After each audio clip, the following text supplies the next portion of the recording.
welcome back to the Whatnauts Reactor Core number 61. My name is Kyle Springer, and I am joined by Ignacio Rojas.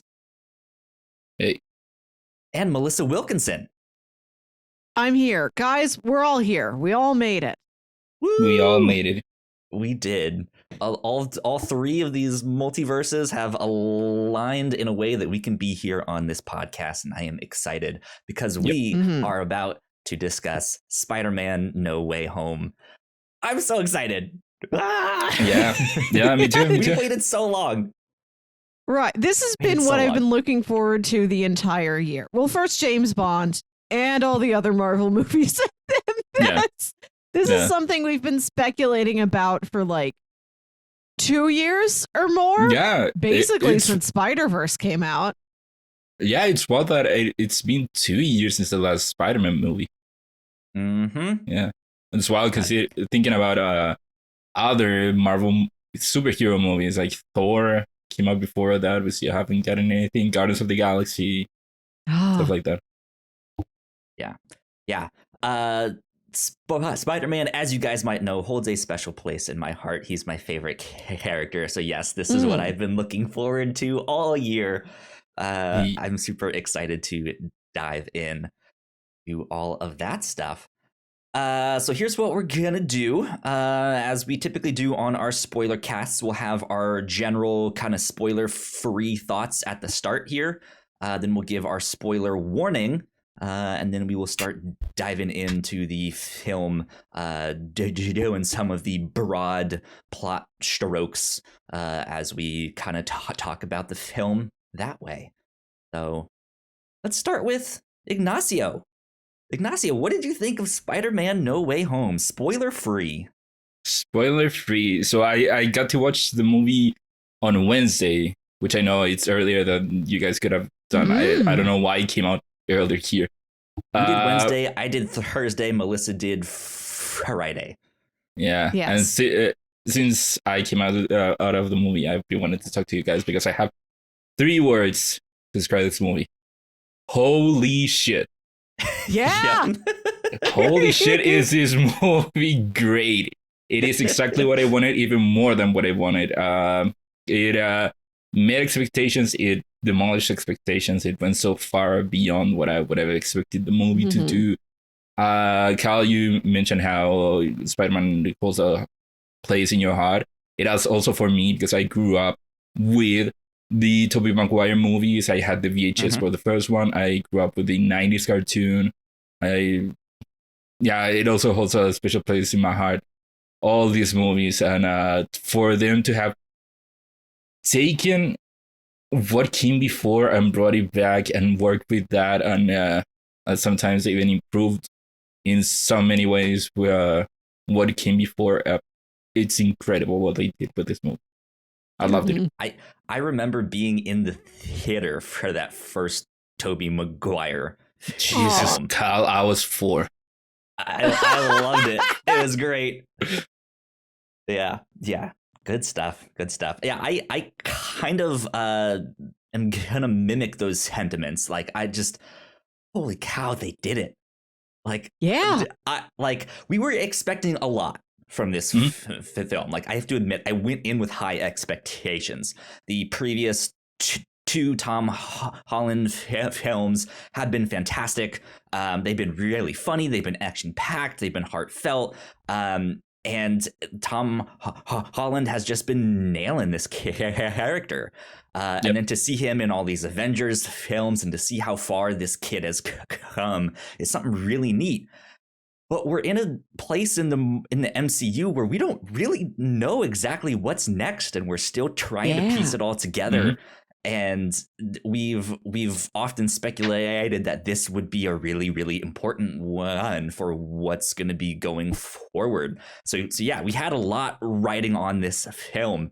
And it's interesting because I think they matched and exceeded those expectations, but did it in a way that we weren't expecting. There was a lot of stuff in there that we did expect, but where this film leaves off is in a place that I'm now just like, But wait a minute. Now I have a bunch of questions because I thought these were going to be answered now, and there maybe are, maybe not. I don't know. Yeah. But yeah, I loved it. This film goes a mile a minute. It just from the get-go, it's nonstop, and I think they expertly packed all of it in there, right?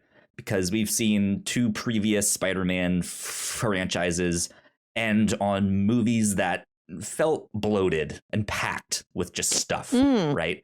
So I was also nervous going into the, like, knowing all of the expectations and stuff that we had on this, and they made it work, and it's kind of wild.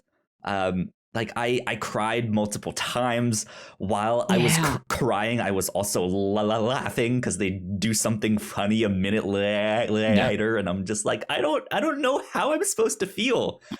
Yeah. This is action packed. It's funny. It's emotional. It's all of it wrapped in one. It's a giant burrito of Spider-Man. Melissa, it is indeed. What about you? Spider-Man's also a character that means a lot to me. First movie came out in 2001 or 2002, and my nephew was born in 99. And so these movies came out in a period of time where I was like, I'm a proud young aunt. I'm like the only kid in my class who is an aunt already. Being an aunt was a big part of my identity at that age. It still is. And Peter Parker being perhaps the world's most famous nephew. He's got a great aunt. I've always admired Aunt May. Like, these are amazing as movies, as superhero stories. Even before superhero was a genre I was really into, I always liked those Sam Raimi movies. But I just feel protective of this particular character. I think of Sally Field in The Amazing Spider-Man 2, where she's telling Peter, "You are my boy!" That's how I feel about him. And I was so excited for this movie and all of the possibilities it would hold. And I went to see it on Friday night. It was the biggest, most energetic theater I'd been in since Endgame, I think. Yeah. My friend and I walked in and it was packed, and we're like, we're happy it's packed. This is the audience we should be seeing this movie with. And there were 4 separate huge cheering moments amidst a bunch of other like laughing and clapping and gasping, but to have that communal experience where certain things happened and all of us are on exactly the same emotional wavelength is such a special feeling. I'm so grateful for it. This movie really impressed me at how efficiently it carried out everything I was expecting it to do, and all this stuff I was not expecting that it would do. Yeah, exactly. To the ending comparison, I had to 100% agree with it. I think this is in a way Endgame, but for Spider-Man. And yes, like I said, I watched it on Wednesday, which was not technically the release date, but the preview release date. But even then, they would treated it like a release date because the day was filled with screenings. And so I got to be there with people that really wanted to be there. Yep. And I got the same emotion again that I got with Endgame, where I'm a person that doesn't like people talking on movie theaters, discussing movie theaters, or really making noise during a movie theater. But I think Endgame or Spider-Man in this case were exceptions to that, because I loved it when people cheered, and they cheered so much to certain moments because those were cheerable moments. And I really loved the I don't know, the feeling that everyone had there towards what we were seeing, which the energy that I felt there with people that wanted to be there and were experiencing something that was truly incredible. Indeed. Yeah, it was a blast to be in the theater. It was a packed house for me. There was not a seat that was left open, which for COVID safety stuff was just like, I hate this, but also like I want to be here so bad. So yeah, we had to suffer through all of that stuff, but I think just the excitement in the room was contagious. So it was so fun to go see it.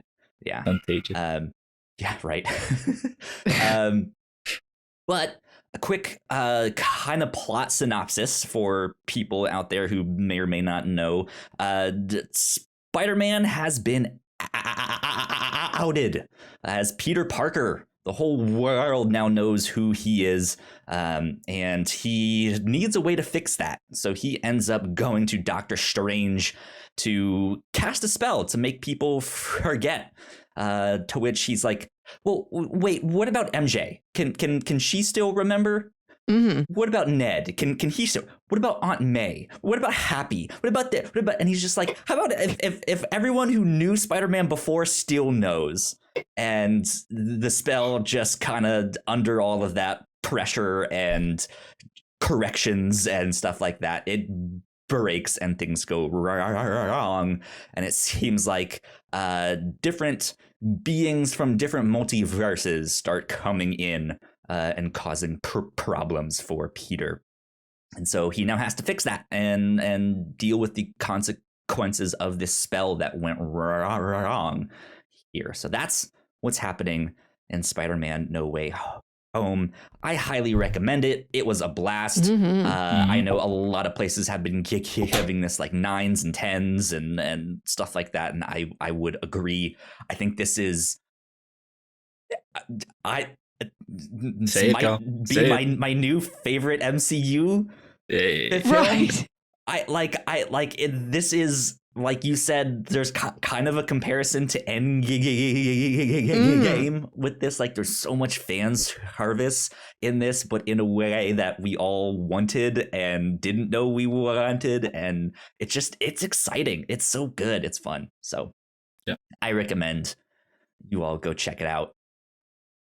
I also have a few stats here for you guys. So we are recording this on Sunday afternoon, so technically it's still opening weekend.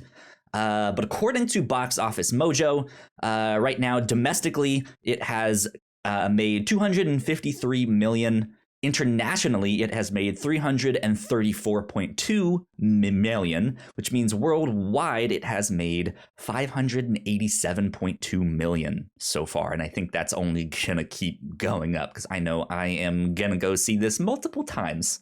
I already have my tickets for Tuesday to see in IMAX. Ooh. Nice. Oh, that's gonna be awesome. good. Yeah. Yeah. And guys, the world is healing.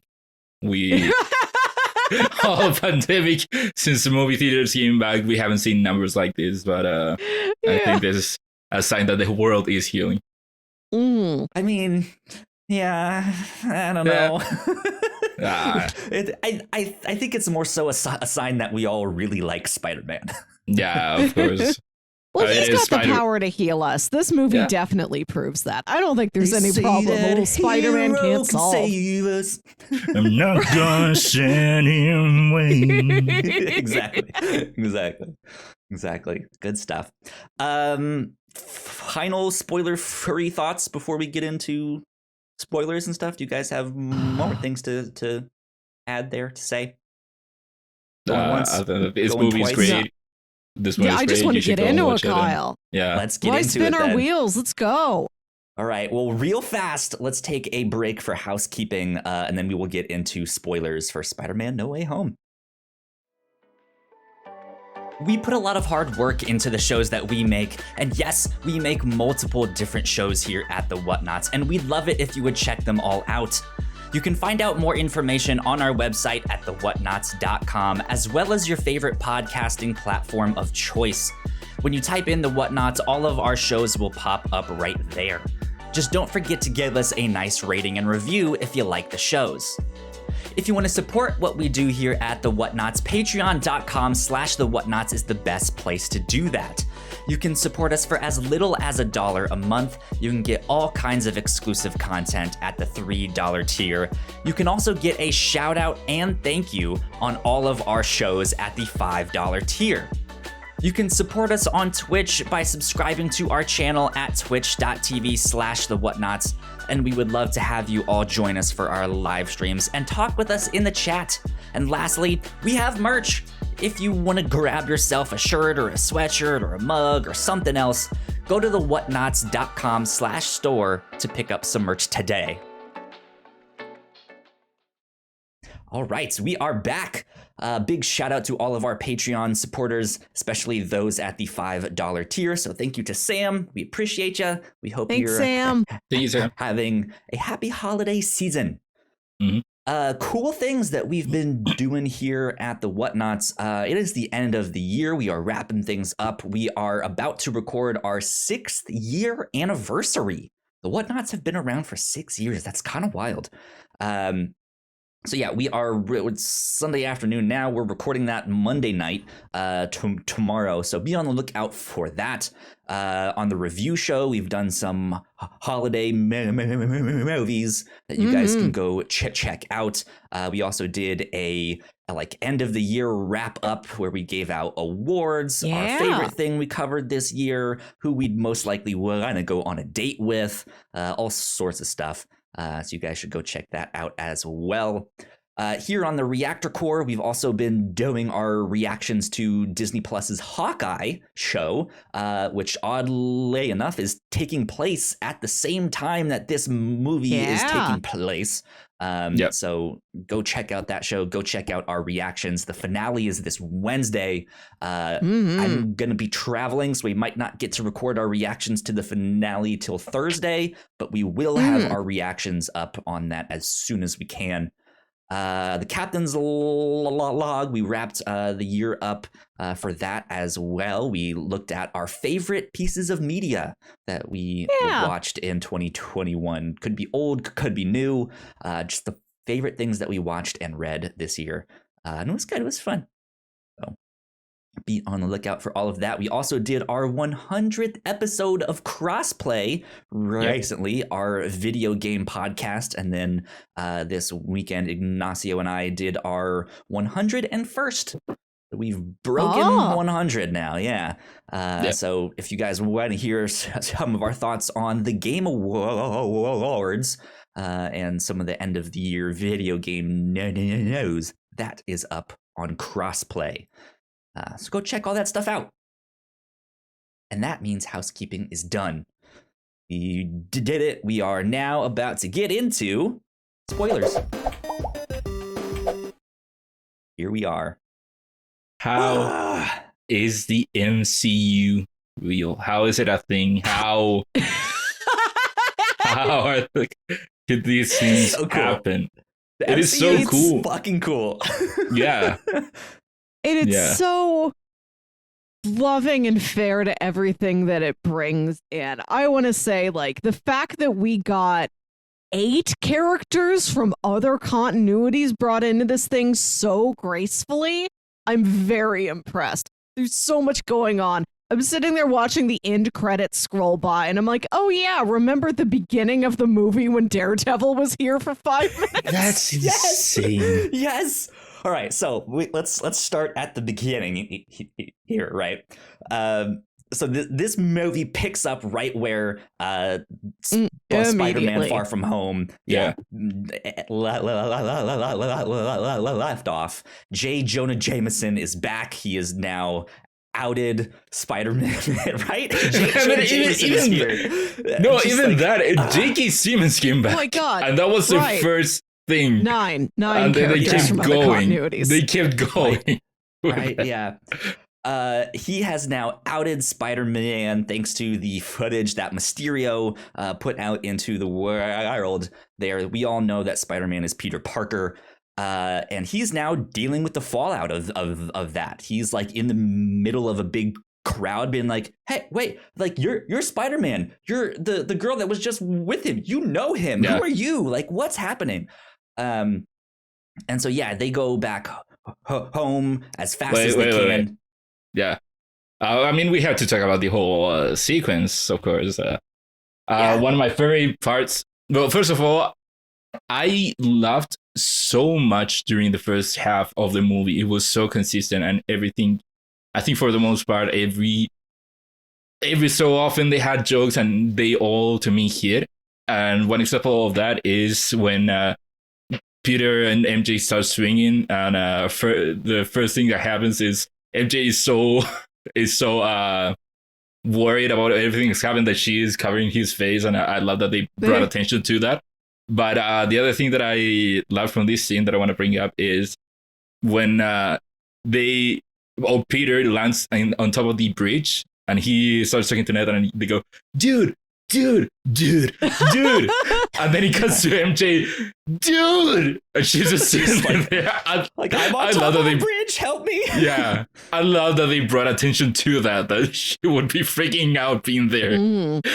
Yeah. I love that. And then the whole sequence of them trying to escape, and Flash finding out that Peter is Spider-Man and freaking out. No. Yeah, it's phenomenal. It's so great. This whole sequence is great. Indeed, yeah. So they make it back home. They're having to deal with the fallout of this. At the same time, we learn that Aunt May and Happy have kind of broken up, which kind of sucks. Like, I was kind of rooting for them. Well, and she's like really chill about it. She's like, it was a fun fling. I had a great time with you. I just don't feel like this is really going to go anywhere. And he's like, what do you need me to do? It's so sad. How can we make this work? I love her reaction because she, like you said, she's so chill. Like, it was a fling. It was, we were having fun, and we could have fun at some other point too. And then Happy taking it so seriously. We are breaking up with me and stuff like that. And then they cut to them, Peter and MJ in the room, and Aunt May's reaction of just use protection so much. I loved her. You kids be safe. I love her portrayal in the movie as she is she is Peter's guardian, but she is still a cool aunt. She's such a friend. Yeah. Yeah, it's kind of chaotic in this opening bit here as they are trying to figure out what to do next. We see them like Skyping on their phone or video chatting once it's night and things have kind of calmed down. But yeah, they still just don't know what to do. And again, to add one more thing on top of that, they're sending in all of their college submission stuff. And they're trying to see where they're all gonna go off to college. And eventually we learn that they've applied to all of the same schools. Peter, MJ, and Ned have applied to a lot of the same schools, and it's down to one. They've gotten like no's from them all, and it's down to one, MIT, and they all get no's, which sucks. And that I'll say one more thing here, and then we can dive in, and that leads Peter to go track down someone who works at MIT to be like, hey, things are crazy with me, Peter Parker, but at least give my friends a chance. Like they don't deserve this, and stuff like that. So because they were being I just want to clarify that they were being rejected out of controversy of being Peter Parker or being attached to Peter Parker, due to recent controversies. Sure. It wasn't like your test scores are too low. Like they're all smart enough to get into MIT. It's just Mysterio had to go and screw that up for him. Yeah. Like how you're giving so many good scenes here. I'm just doing the barrage strokes so that once I get like, all right, here's the opening, then we can dive in and talk about specific scenes you may have liked or stuff like that. So what did you think of how it all started then? Well, like I said, the first half of the movie I was laughing constantly, and I think that's in part because of the pace that the whole first part had, where it felt like nonstop, but nonstop in a good way, where once they figure out or they tell Happy and May that, yeah, the world has found out. Then the next thing is Damage Control coming up to them and arresting them. And you have the scene of Peter being held up in a cell. And I love that short line of he is in the cell, and then May and MJ and Ned, they walk past by the cell, and both MJ and Aunt May both say, "Hey, don't say anything without a lawyer." I thought that was a very fun scene. And then the whole interrogation part of MJ knowing that, hey, I don't want to speak with you without a lawyer, and then them tricking Ned into confessing that he's Spider-Man's accomplice. I love so much. And then of course, this is how we get to Daredevil. Yeah, like if this is going to keep happening, like we need legal counsel. Yeah, I know. I can't believe he was there so early and just so casually. It's not a reveal shot. He's just there at the dining room table talking to him. And then somebody's like throwing a brick through the window to threaten Peter, and he catches it in his hand. And Peter's like, "How did you do that?" And he says, "I'm a really good lawyer." Yeah. Just great. Because, he doesn't. Well, first of all, if you don't know, Daredevil is blind, but he doesn't even like move his head or flinch. He just like moves his hand up to catch it. And Peter at the same time has his hand up like an inch or two Peter away. Which is just like, oh shit, like Peter's like, okay, something different about you here, which he does not know that he's Daredevil, but hopefully we'll learn soon a little bit more about Daredevil being in the MCU, because we have to clarify that this is not one of the people that were brought in because of the spell. The spell hasn't happened yet. He's already here. Yes, he's already here. Yeah, and going back to I can't believe the MCU is real. They brought back Charlie Cox as Daredevil from the Netflix series that wasn't part of the MCU. Generally, you could say that it wasn't, but they brought him back. And I guess a bit of spoilers for Hawkeye, but they also brought back Vincent D'Onofrio as the Kingpin, also from the Daredevil show.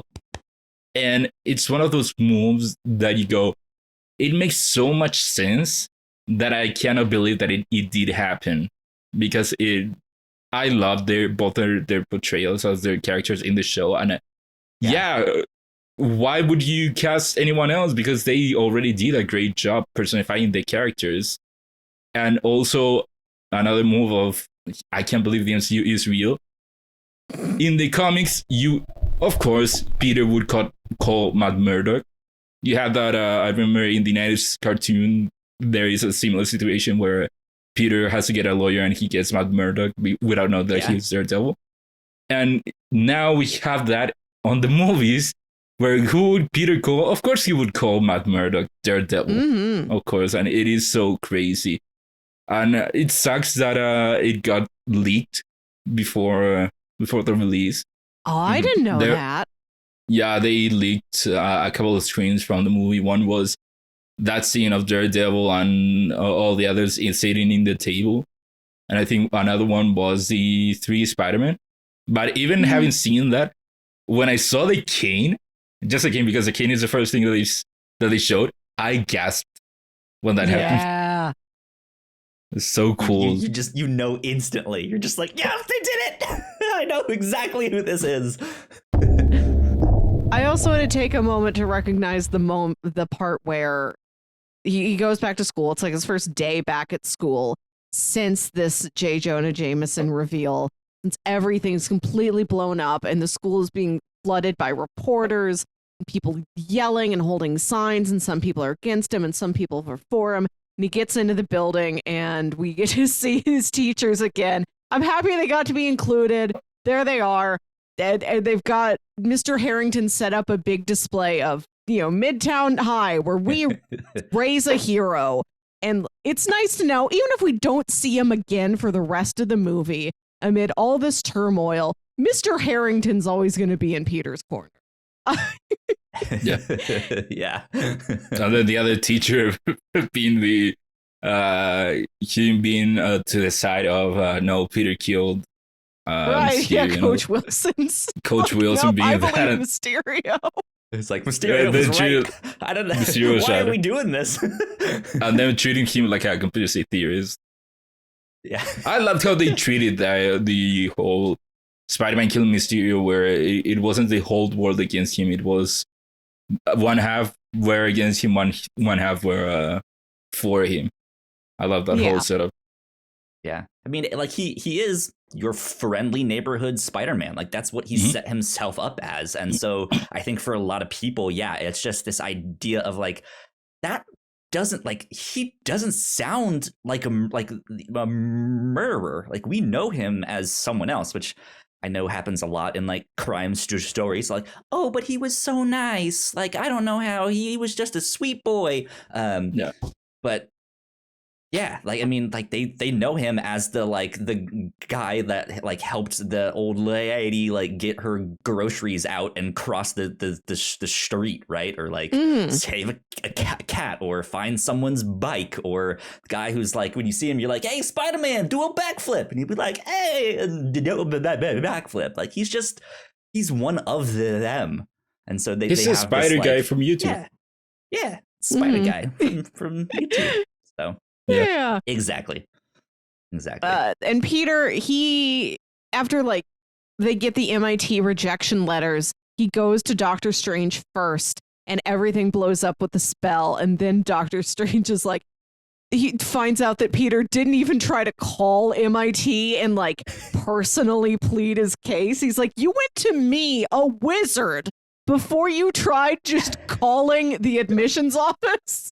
Yeah. Okay, I have to defend him on that one. I have to defend Peter on that. I think I would have done the same thing. Like if I had gotten you would have rejected called your from local a school, wizard.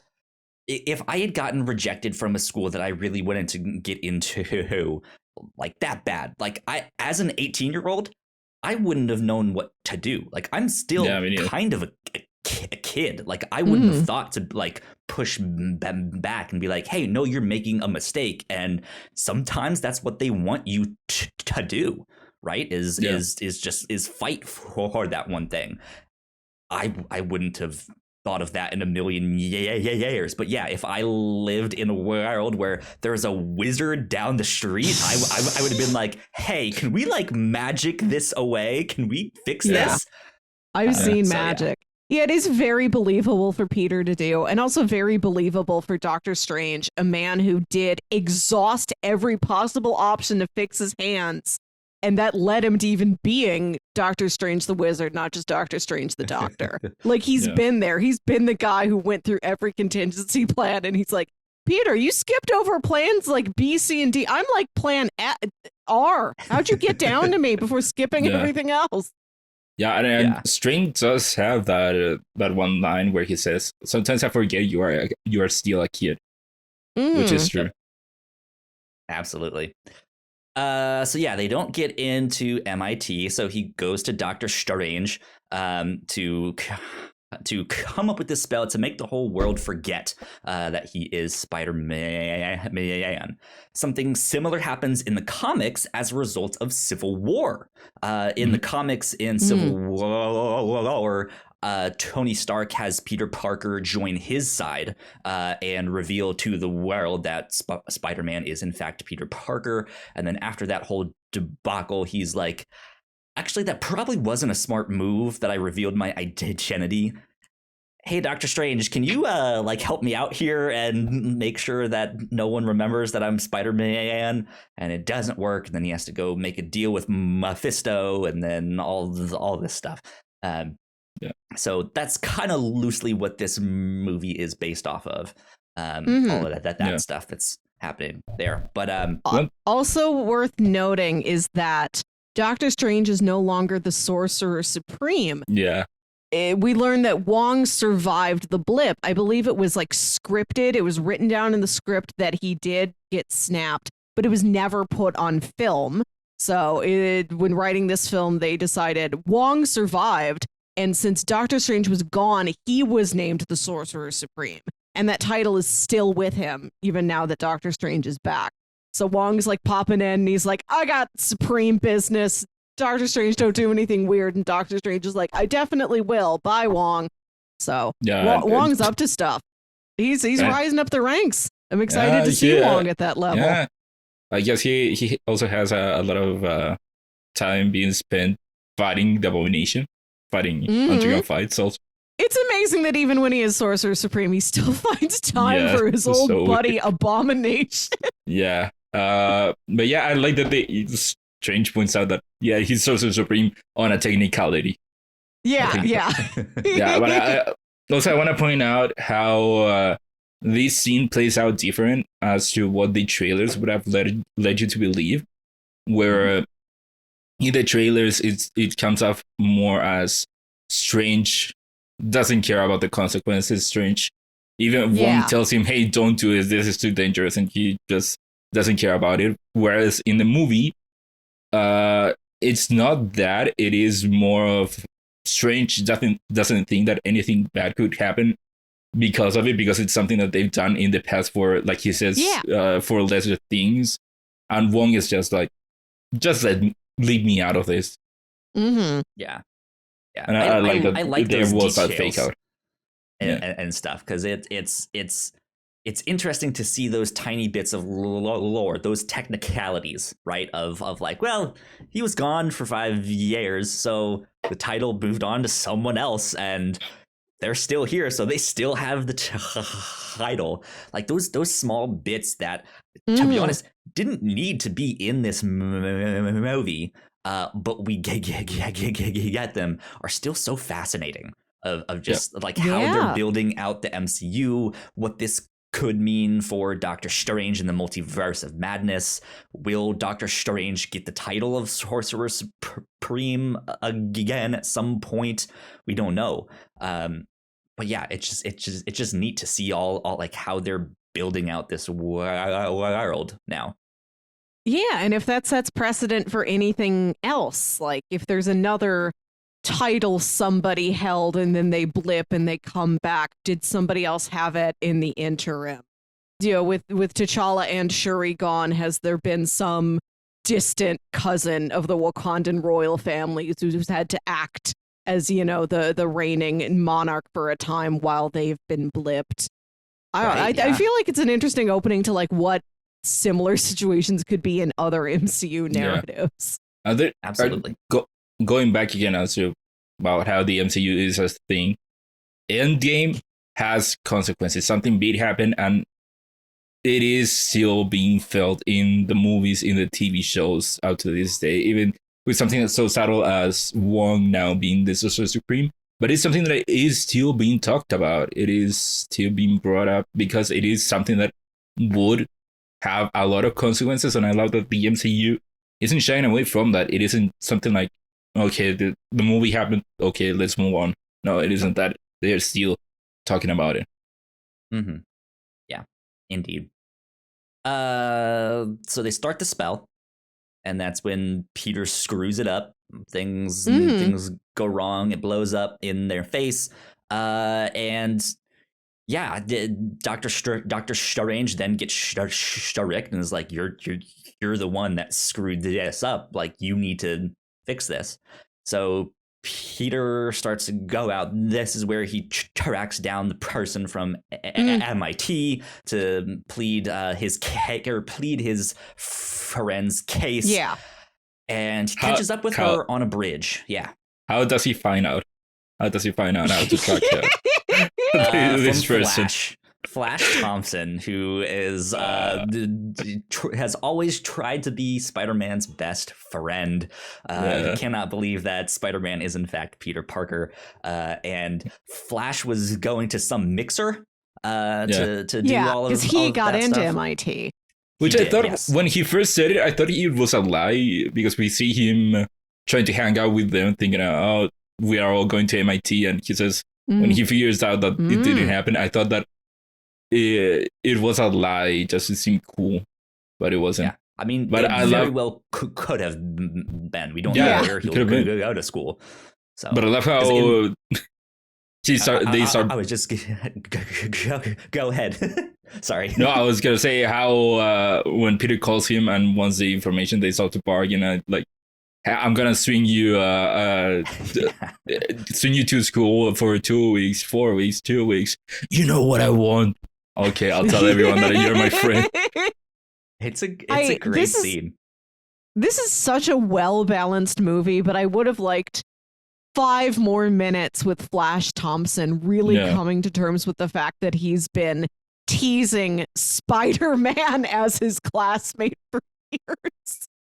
We don't get a lot of his interior, like what that reveal means to him, besides being like, oh, I actually do know Spider-Man. It's not like, oh, I've known Spider-Man. Yeah.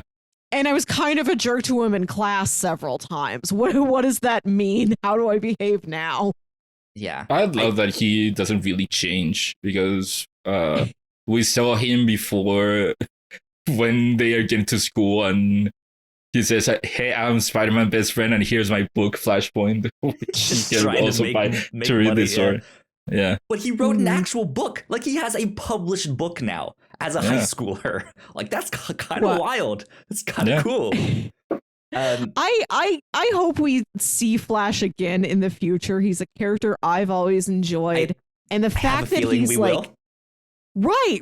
Through a variety of means, especially the fact that he's supposedly the scion of this very well-to-do family with these parents that ignore him because they're too busy with what, perhaps? Any sorts of possible science experiments or shady business dealings. Like, there's a lot of different methods you could use to bring Flash back into this and see how he interacts with other characters. Yeah. So Flash is a pretty cool character. In the comics, instead of going to college, he ends up going into the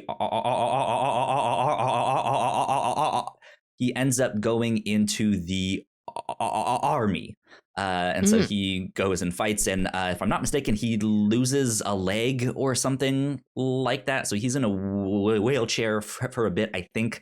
But he ends up becoming one of the hosts for Venom. He becomes Agent Venom. So that could be some stuff down the road. Agent Venom? Mm-hmm. Oh my, I didn't know he was Agent Venom. Now I want to see him be Venom, and I want to see him in Val's group. U.S. Agent Venom, Yelena Belova. Please throw him in there. That's the team I want. You might not be wrong. There's a book called The Dark Avengers, where after the events of Secret Invasion, in which in the comics, Norman Osborn gets the winning shot.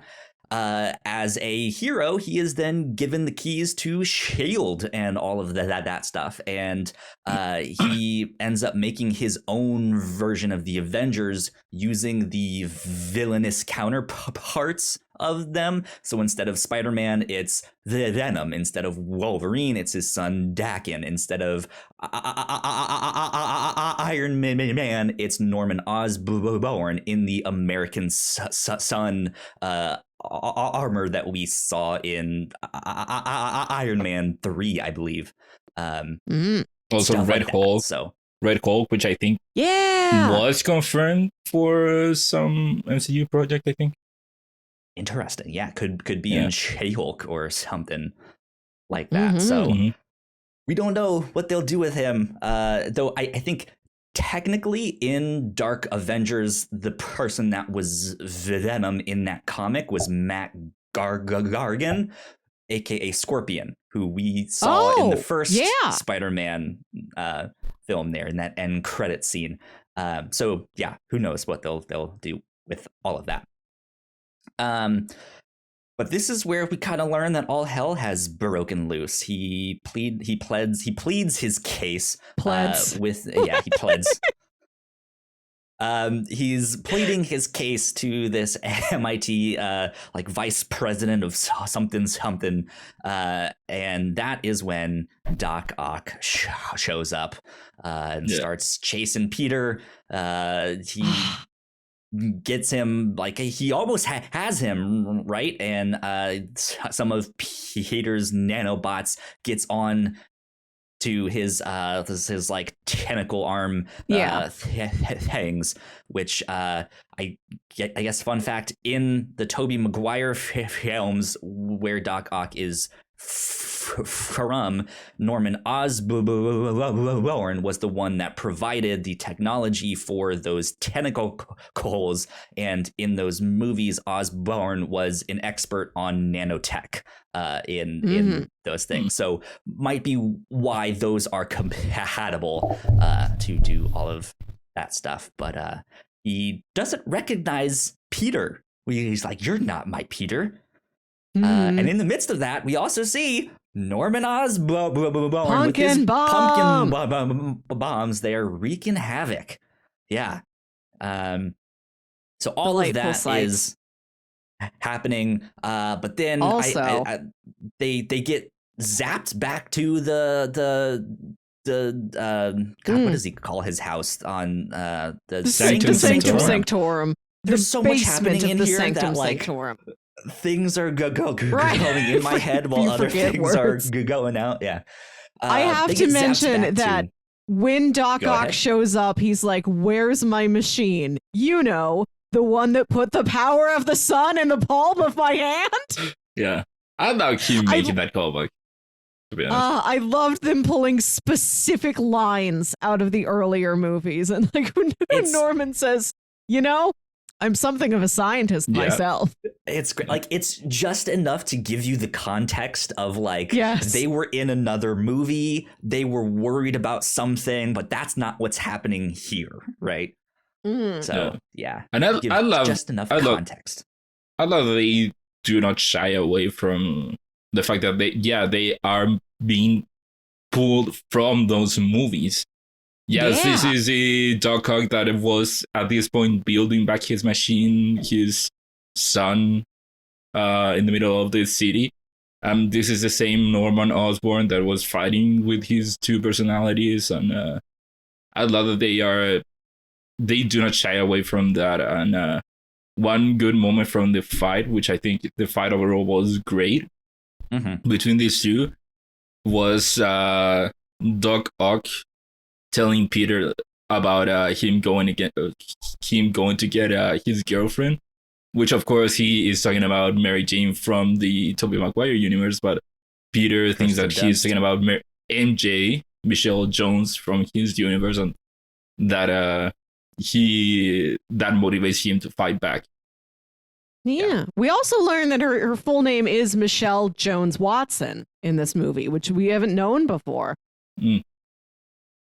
She does not like it. She does not go by it. So curious. Yeah, I was wondering if we were going to learn a bit more about her family history and maybe why she doesn't like going by her full given name. But who knows? Not here. Maybe next time we see her, if the MCU finds room for MJ's family history. Yeah. So yeah, we see Doc Ock, we see Green Goblin. They get zapped back to the Sanctum Sanctorum, where we find out that Lizard from the Andrew Garfield movies has already been captured. Good old Dr. Kirk Connor's there. And Doctor Strange is like, "Yo, what the fuck? This is even worse than we thought. You need to go out there and find all of these people that have come in and technically know who you are because you messed up this spell," which by the same logic that these villains are there should be other people like floating around there in the universe. Kirsten Dunst, MJ should be out there. Harry Osborn, both of the Harry Osborn. Venom could have been there. The Venom from the Tobey Maguire movies. I like to think that the two Harry Osborns found each other and have just been out partying somewhere. Like that took up all of their attention, was just like other Harry Osborn. Right. They didn't want to ask any other questions. They don't care about Peter. There's like other Harry. Yeah. Also, there's the plot hole with Electron being there, seeing as at no point he knows that Peter is Spider-Man. Yep. Which also, yeah. So like we then get to see Ned and MJ brought into the situation. They get to meet Doctor Strange. Ned makes a reference to like, oh, my family always thought we had some magic in us. I have this like tingly sensation in my hands. And Doctor Strange tells them to go Scooby-Doo this shit. Yes. To which MJ says, "Say please." I like how she's just like, no, rude. Yes. Like, hold yourself to a higher standard authority figure. Yeah. You are the one. I don't care if you're magic spell. or not. Yeah. I also I want to say that I think it's what was amazing about this experience to me is that there was so much speculation, and I watched all the new Rockstars videos. I was curious about what the speculation journey was. And I don't remember anybody theorizing that these people are there because they knew Peter Parker was Spider-Man. Like we thought these were all the ones that died, or that something happened, or that who knows. I just like that the construction of this film is so neat and so efficient in ways that nobody was expecting it. We were all imagining something way more convoluted, and the movie's like, no, we had an Occam's razor answer for this. Yep. Simplest answer. They all just knew. Except for maybe Electro. Like there's we don't know how he found out, but they were just like, it's Jamie Foxx. Like maybe he just did the math on his own and then just didn't tell anybody. No, because they had that scene at the end of the movie when Andrew Garfield unmasked himself, and Electro clearly didn't know who Peter Parker was. Right. Interesting. Yeah. Yeah. So they go to get the remaining people that are out there, which is Electro and Sandman. And we see Sandman help Spider-Man to get Electro in there, but also ends up not trusting him when he zaps Electro away, and it's just like, whoa, what the hell, dude? Like, you just did you murder this guy? What happened here?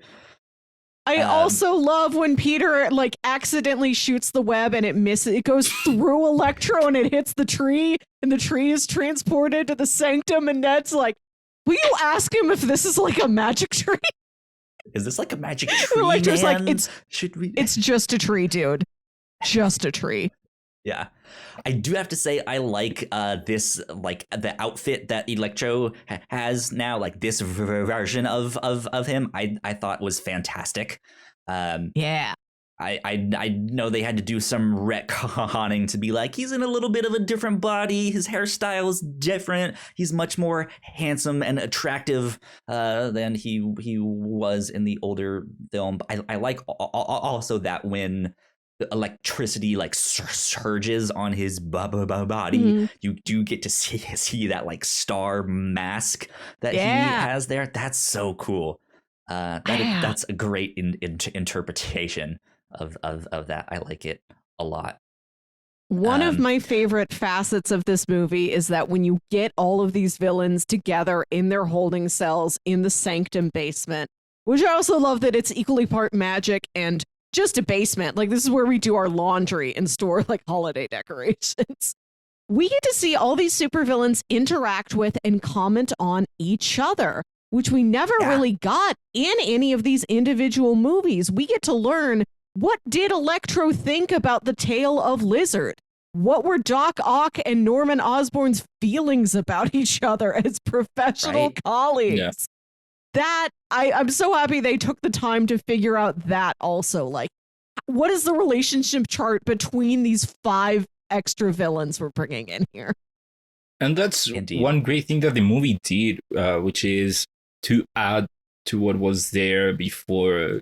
They added so much to the lore of the previous movies, where from when Doc Ock and Goblin, when the fall they interact, you get more of a connection between them than you ever got in the Raimi movies. Mm-hmm. And there's so much more than that in the movie, and I loved how it once again it is treating them as the characters that come from those movies, and they are adding to that, and we'll see that so much more in the rest of the movie. Indeed. So now that we have the whole gang, they are trying to figure out what to do, and Doctor Strange is like, well, look, we just have to put them back. And by this point, Peter has realized that, hey, if we send them back, these characters are about to die. Like these, I guess I should say people. These people are about to die. We can't just send them back. Like we need to do something else. Like, yes, we should send them back, but can we help them some way? Yes. Well, that comes later. Before that, we have the scene first of when we first see Goblin, Norman Osborn, when we see him in an alley and him once again fighting the Goblin, his Goblin persona, and him smashing that mask. And then you have him going to Feast, where May is there. May calls Peter up, and they have the whole conversation of, hey, Peter is, for him, this is not his problem. They are from another universe, so I'm gonna just send them back. But you can see Norman struggling a lot, and May is there saying, hey, no, you should help them out. And one thing that I really like from this scene is that they subtly hint at the Norman of the MCU. When Peter sees him and she tells him, hey, this is Norman Osborn, Peter is about to talk about something that happened to the Norman of his universe. And Goblin hints that maybe something happened to the Harry of this universe. Yeah, I love that, the subtle hints that we got to that for that. Yeah, just the like foreshadowing for potential things down the road, or just mysteries to intrigue us. Of like, because I mean, we do have the upcoming Morbius movie, which is we'll talk about a little bit later on, but I have some questions now regarding that, because there were certain things I thought was gonna happen, but they didn't really, and so now I'm just like, where does that movie exist? Like, I don't know. Where? I'm so lost. But I have a couple notes first. That is a great scene. Go for it. 1, Norman breaks open his goblin mask, leaves it there by the dumpster in an alley. I don't know if this magic spell extends far enough that every single object that these people brought in with them disappears, when they go back to their home dimension. I love that for at least like 2 days, there's just a goblin mask sitting in an alley somewhere in New York City. And I'd love to find out if anybody picked that up. I kept expecting for the rest of the movie, like, Flash was going to show up with, guys, look what I found. What do you think of this? Now I can be a superhero. This is my identity. I'm Green Elf Man. I thought that was going to be something that came back, the abandoned goblin mask, and it was not. But I don't know, depending on how the magic rules work, it's either gone or it's just still sitting there in an alley for somebody to put on and wear. I just want to see somebody else in that mask. It's a fun mask. Yeah. I also, I'm not sure how much Norman does exist in this main MCU universe we've been in, but I was intrigued when he said, there's no Oscorp, and someone else lives in my house. So at least that mansion is the same. And maybe he did live there once and he just never created Oscorp, but I like to think that giant oil painting of Willem Dafoe has existed here. It's still I choose to believe in the continuity of that. Norman Osborn must be someone if Peter recognizes Norman. But isn't the where we see his his house, his mansion, his penthouse, isn't that the same where Kate Bishop lives? Isn't it the same building? I don't know. I haven't seen any kind of Easter eggs like that. Like, this is the same house that Green Goblin was in those.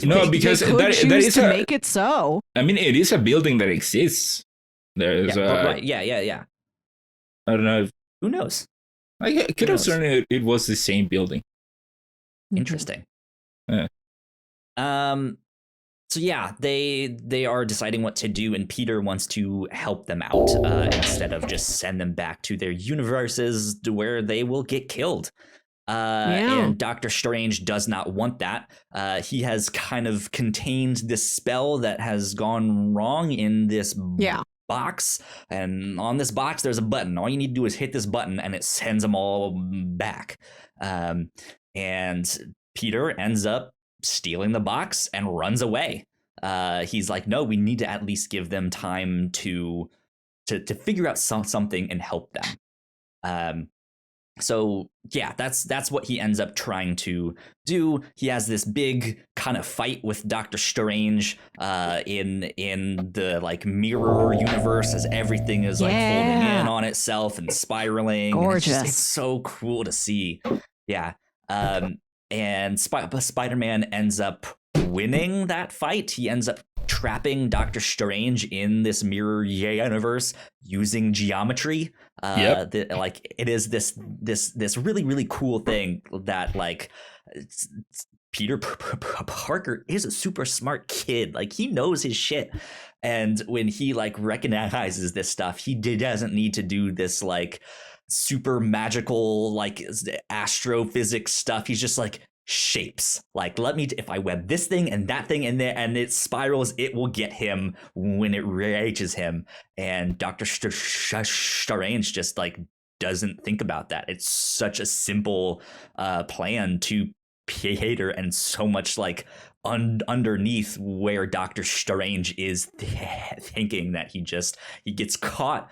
And while he's trapped there, they break all of the villains out and they go to Happy's apartment while he's not there, because that's where the fabricator is. So Peter is thinking, hey, I can make something to help you guys. Like I can cure you. I can do this. I can do that. Who knows? But they all go to Happy's house to fix it all there.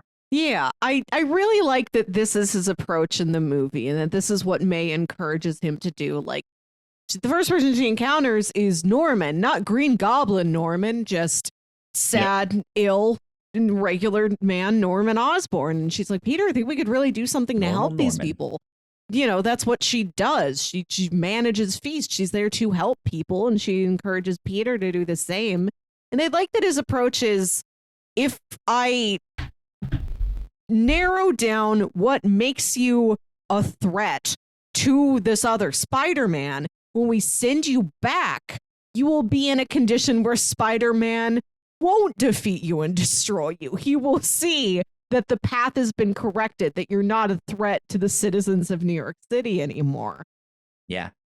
And it somewhat pays off at the end of the movie. Works on some of them. This is great, because this is exactly what Spider-Man would do. Like he does not want to kill people in the comics. Like that is his thing. I'm just like, no one dies. If I'm here, if I'm at the scene, like I'm doing everything I possibly can to make sure no one dies. And this kind of extends out in here in this bit of the movie, right, where he's just like, I just need to help. Like, let me help you.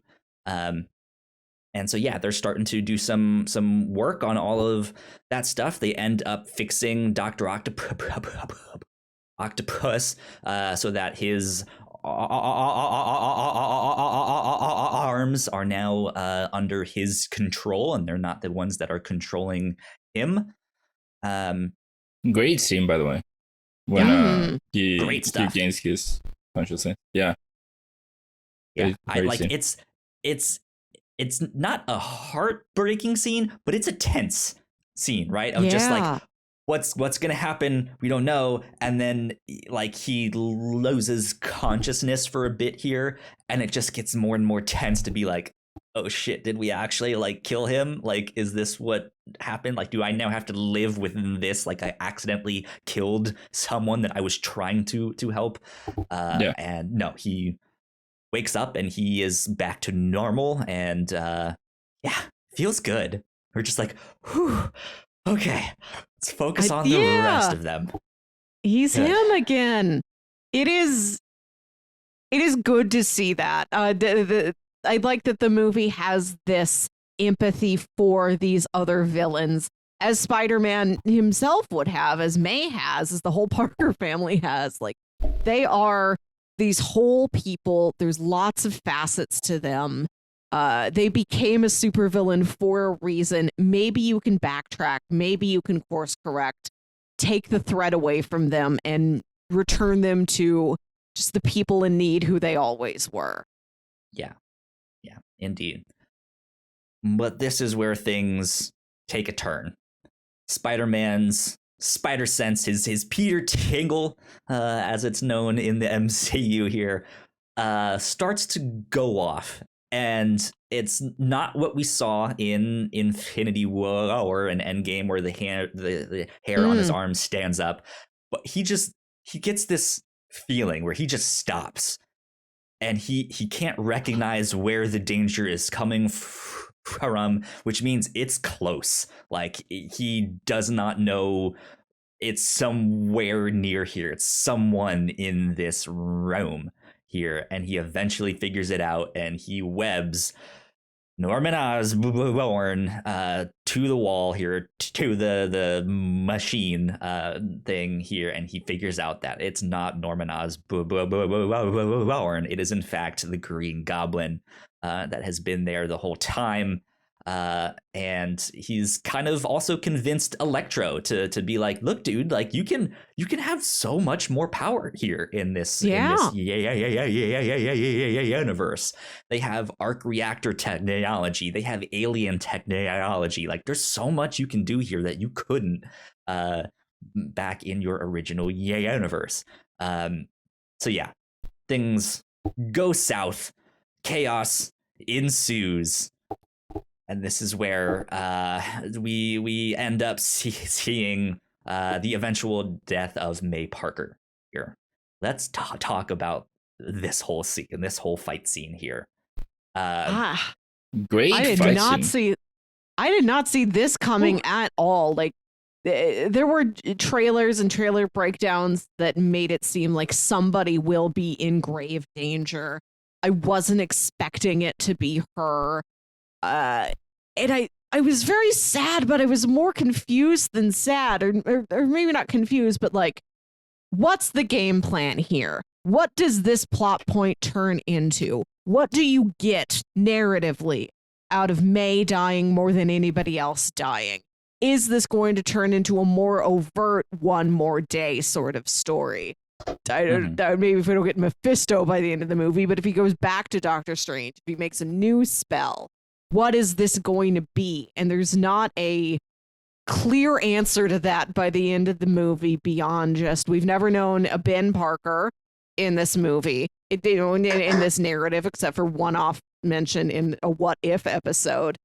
But as it is fate, the cyclical fate that Ben Parker must always die, we've got this narrative where May is a lot of the Ben role also. It's time for her to die as well and impart that immortal wisdom. Yeah. As a huge Spider-Man fan, it always pains me to say that in the comics, I think it's time for May to go. It's just ridiculous that she is still there, still alive and spunky and can do all of this stuff. It's just like, you are like 200 years old. How is this happening? Like, what is going on? But this Aunt May, I think, takes a lot from the Ultimate comics. It's a younger version of Aunt May, and she is the cool aunt in those comics. It's just like it still sucks, right, to see her go, because we like her so much. Yes.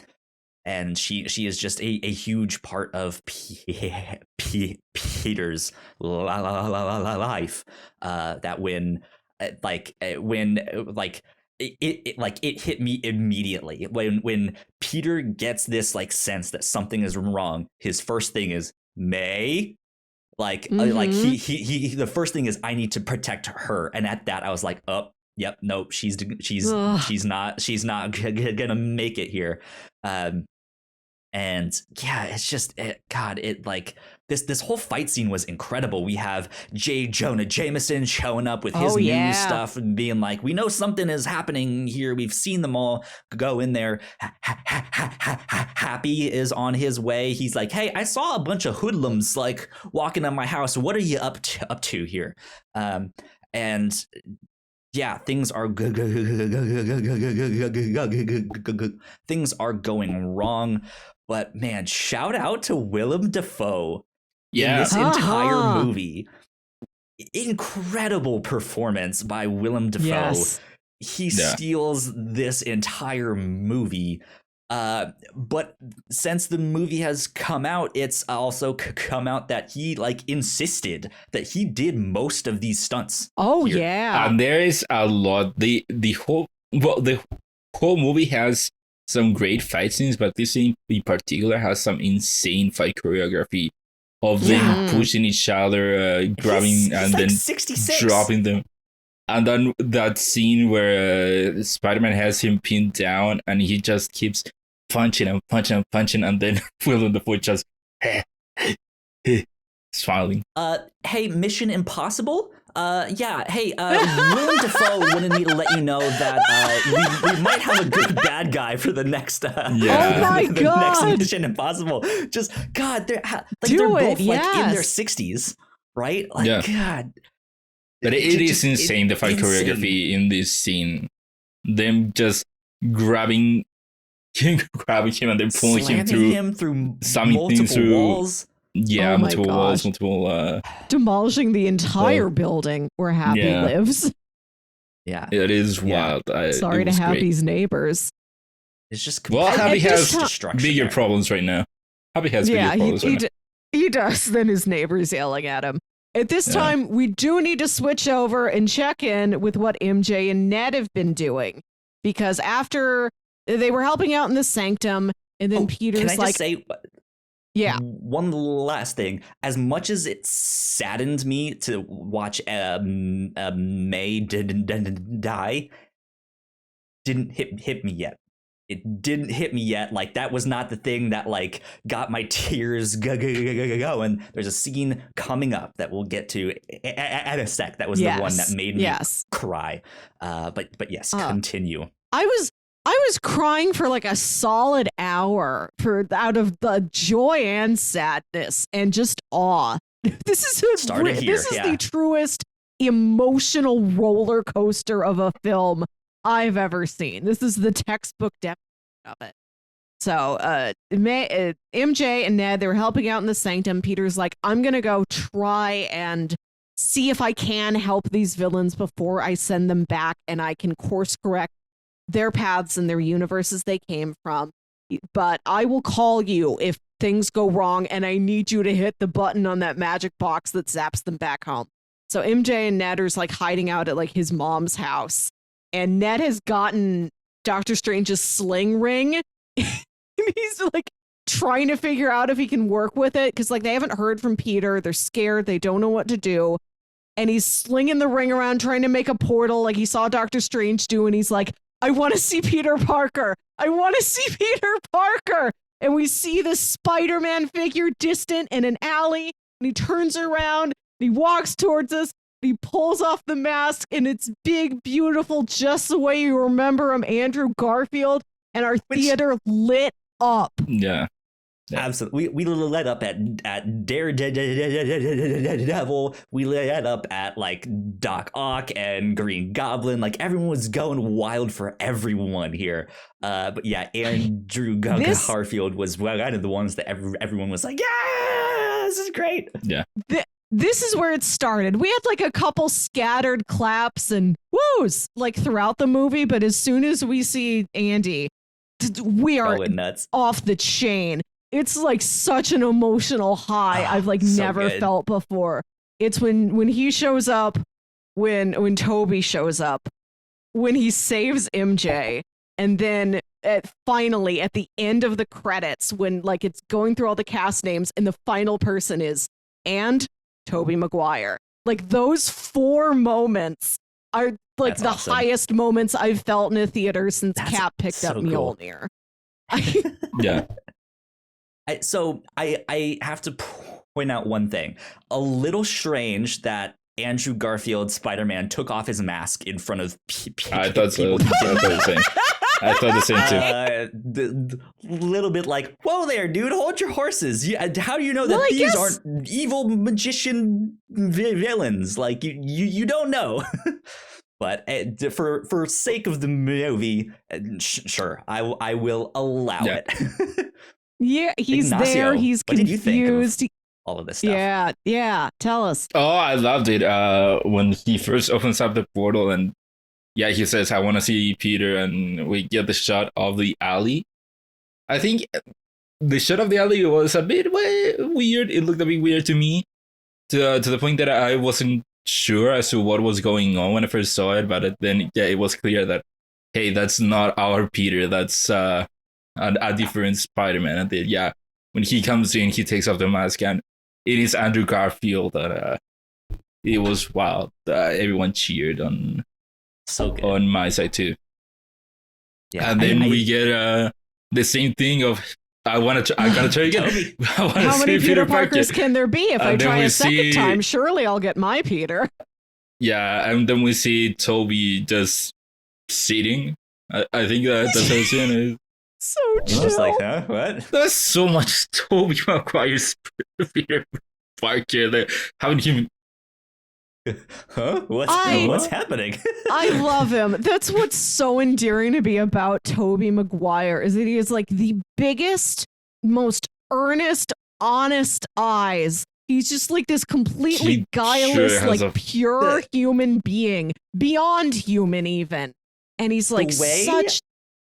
Mm-hmm. So I just have to say, the way that Eric Voss described them in the new Rockstars like Easter egg video that they made was perfect. He said like Toby is the like pre-mistake apologetic, like just doesn't want to harm anything, and it's just like will say sorry before he does something. But Andrew Garfield is the one that will apologize like after he's the post mistake. It's like he knocks something down and it's just like, oh God, I'm so sorry. Like I didn't mean to. Yeah. And he nailed it with that. So. They both nailed it. Of course, given the time since their respective films, Toby clearly has aged a lot more. He feels like a little bit further distanced from being Peter Parker, whereas Andrew Garfield looks basically the same as you remember him. He's got the benefit of time there. But and he shows up in like normal clothes, and then Andrew Garfield's like, what are you going to go into battle dressed like a cool youth pastor? He's like, not, and he just pulls down his t-shirt collar to say, like, I got the suit with me. Like, I got it with me on all times. Who do you take me for? I'm you, another Peter Parker. Yeah, and I love Andrew Garfield's whole interaction with Ned and MJ, because it shows you the kind of Peter that Ned's he was mom, versus Ned's grandma or whoever it is. Well, then starting with MJ not trusting that he is also Peter Parker, where she throws him the bread and God, that's right. you don't have the Peter tingle or the sense. Yes, I do. It doesn't work for bread.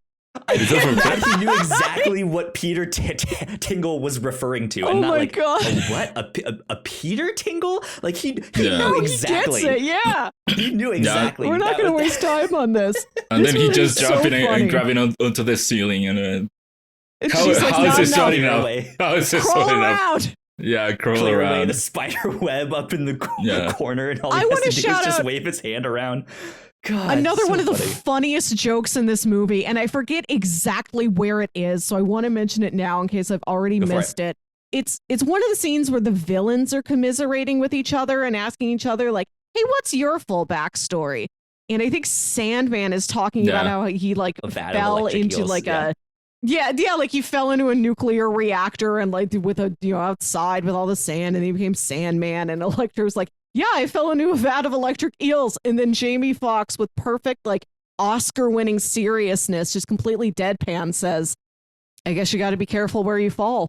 Yeah. Which is such a delightful, loving homage to not just these movies or Spider-Man as a whole, but all Just of comics bookdom in of just general. falling into vats. Golden Age comics, especially, just like he fell into an atomic vat of acid and he became the Joker. And it's such a thing for Marvel and for DC. Yeah, it's such a trope for super villains overall. I really like that nod to it. So good, because that's one of the things that we mentioned when we did the 100th of for the review show. We did. We were like, let's watch our favorite superhero movies. No. You picked Specifically, Spider-Man 2. It was not our favorites. We were both making the argument for what we think is the best superhero movie, and mine was Spider-Man 2. Spider-Man 2, I picked Winter Soldier. But one of the things that I think a lot of people don't realize about the Tobey Maguire Spider-Man films is that these are excellent callbacks to like the golden and silver age comics. Like it's like line for line, just the way they deliver this like cheesiness. Like it's exactly what those older comics are like to a T, and it's great because of that. Are you in like a more or are you take, out? It's you who's out, Gobby. Out of your mind. Yeah, but for a more modern take, I think people look at those and are like, they're cheesy, they're weird, they look like they're like sets of a play. Like it just it doesn't fit. But for that specific take, it's perfect.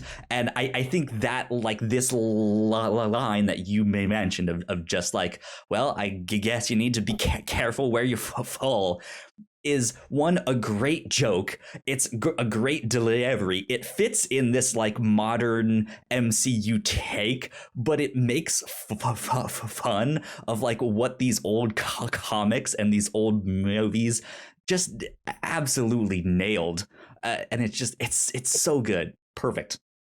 Great stuff. So, but after Andrew and Toby are here in the universe, Ned and MJ, they're trying to find Peter. They don't know where he is, and the other Peters mention a special place in New York City where they would go when they wanted to just be alone with themselves. Andrew is the Chrysler Building, Toby is the Empire State Building, and they're like, well, where would your Peter go? What's his favorite New York City landmark? And they're like, no, we know where it is, and it's the roof of their high school, where we saw the three of them hanging out at the beginning of the movie, where Peter's like, MJ, can we just skip class and stay up here and we just be alone and nobody will bother us? Before that, when like you were saying, when they are talking about that special place, it gives us the first glimpse of their interaction between these characters, where you get Toby saying, for me is the Empire State Building, and Andrew's like, well, for me is the Chrysler Building, better view. Yeah. Toby says, yeah. Another thing, like they worked on what are the relationships between these villains who are all meeting each other for the first time. And, it's not just we're getting Toby and Andrew here in the MCU together with Tom. They've never encountered each other. What do they say to each other outside of Tom altogether? But Ned and MJ go find Peter on the roof of the high school after May has died. They hold him, they comfort him, and they're like, we brought some other people here, Peter, and they're people we really think you're going to want to meet. And we look up there to the rotunda of the high school, and there are two other Spideys, and we get three Spideys together for the first time. Yeah. And this scene... I was just saying, this is the scene that broke me. When Peter is sitting up there on that ledge, and MJ and Ned just go and hug him, and he breaks. This was the moment I was just like, good thing I have a mask on and no one can see, and we're all crying at the same time. No, it's hard. It's hard to cry with a mask on. I don't have enough like cheap drying room without taking it off. It was very damp for a while. For me, it was I watched Into the Spider-Verse again earlier this week to kind of prep for this, and I really like that these two movies are taking similar approaches to let's throw a bunch of Spider-Man characters together, throw a bunch of villains together. You're encountering yourself from different universes. It's that same basic approach, but they've got such different different takes on it for completely different mediums, different universes, different contexts. But this is such an excellent compliment to the scene in Into the Spider-Verse just after Uncle Aaron has died, and all these other spiders are telling Miles, like, I lost my Uncle Ben, I lost my Uncle Benjamin, I lost my best friend Peter Parker, even Peter Porker. We don't know who he lost, but even him is like, Miles, sometimes you try and you just can't save everybody. I love that this movie had that same emotional beat, carried it off just as successfully. It felt like it was meant to be complimentary to that scene in Into the Spider-Verse.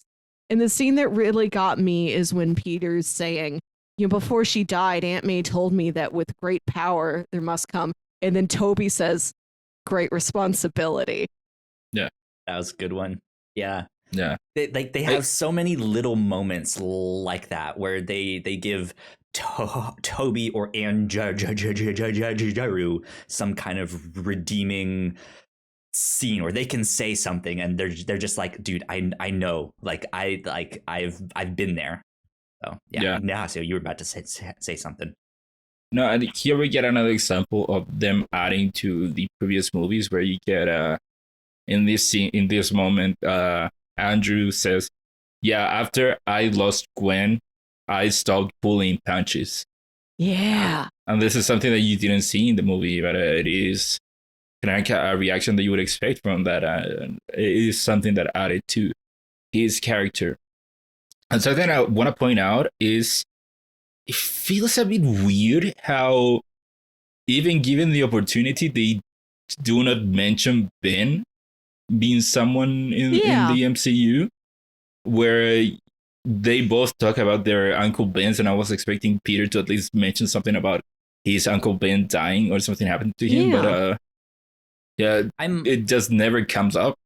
I'm wondering if in the MCU, Uncle Ben died when Peter was like really young and like just doesn't have as much of a memory of him. Like he knew he was like, I liked him. Like I knew that, but like that is maybe the only explanation that I can think of just like he was here, he knows him, but just like maybe doesn't have that same connection. I don't know, to him. Because you kind of get the hint on Homecoming that, or not even Homecoming, in Civil War, that his death might have been what pushed him to be Spider-Man when he tells Tony about he might have even said that something happened, but he gives him the whole, hey, when bad things happen and you do not do something, it's on you. Yeah. And then he also mentions that the reason that he cannot tell May is because May has already been through a lot, and that feels more of something recently happened more than a long time ago. Yeah, I'd have to rewatch Civil War to track if there is any sort of an allusion to the classic Uncle Ben death, or maybe the fact that it hasn't been brought up that much is maybe he died from some normal mortal concern and nothing super heroically related. Maybe he just got sick or was hit by a car or something, and like May's death, and the death of Tony Stark, also his other parental figure. Those are like the real intense, tragic, I'm supposed to be a hero, I could have done something moments for this Peter Parker. Yeah. Indeed. Man, all three Spider-Men together. Yeah. How fucking amazing is that? It's so special, and I love that it's special to them. I love the scene later where Andrew's like, I always wanted brothers. I love you guys. Yeah. Even if he is if he has gone dark in his own timeline, I like that there is still this brightness to him that when you put him in another situation, when you put him with people who he can really open up with and relate to because they're other versions of him, he is such a friendly, warm, loving guy. I really like the choice that these Peter Parkers from other universes have been through the amount of time since we last saw them as audience members. And we know that Andrew's Peter Parker got dark in ways like we don't know for sure, just that he became a more violent superhero. Yeah. That's bad, but that's narratively very exciting. And to learn that Toby Peter Parker did work things out with Mary Jane. They're together. They've worked out some sort of life where he is Spider-Man and he is her husband or whatever. Yeah. I thought it was very sweet to hear that update. I was invested in that. I'm happy that the movie knew we would be invested in that. We would want to know if him and Mary Jane work things out. Absolutely. There is that detail that Andrew stops pulling punches, but I kind of want to point out it's unclear what exactly he means by that, or how long he did that. Yeah. Because I like in the original comics, when Gwen Stacy dies, Peter goes into a rage. He is fucking pissed, and that is what he then goes to hunt down Norman Osborn, and he's about to kill him, and then that's where he jumps over the glider that stabs him in there. So we see like that fight scene that was in the comics in the Tobey Maguire one, but the rage that he could have been in was probably what we got in Andrew Garfield that we did not see there. So yeah, it might have been like, dude, for like a month I was just a fucking mess. Yeah. And beat some people up more than I should have and stuff like that. It could also mean maybe he killed some people. We don't know. But I think with how, like, if he was now a killer going into that portal and like not immediately like beating those like MJ and Ned up, like I think speaks to the fact that he got over it or learned to deal with it, or somehow like he's back in a better place. Yes. Like it did not last long there, as if I've just got magicked into some alternate dimension and here's these like two people who seem to know something, it's just like I need to beat you up for information. Yeah, this is a Peter who's been through dark times, but doesn't seem like he is currently in dark times. Right. Yeah. Yeah. So we get the scene where all of them are being scientists in the school building after hours. I love to see these three boys just doing science together. Yeah. People forget that Spider-Man is fucking smart. Like he's up there. Like he's really smart. And here is the requisite conversation about how Toby has bio webs in his body and the other two had to make their own webs. Yeah, I like that. They did address that. And how do you do it? I don't know how do I do it. It just happens. Does it come out of anywhere else? Yeah. Yeah. And Ned asking like other Peters, like, who's your best friend? And he's like, oh, my best friend. He died in my arms after he tried to kill me. Right. Yeah. God. Yeah.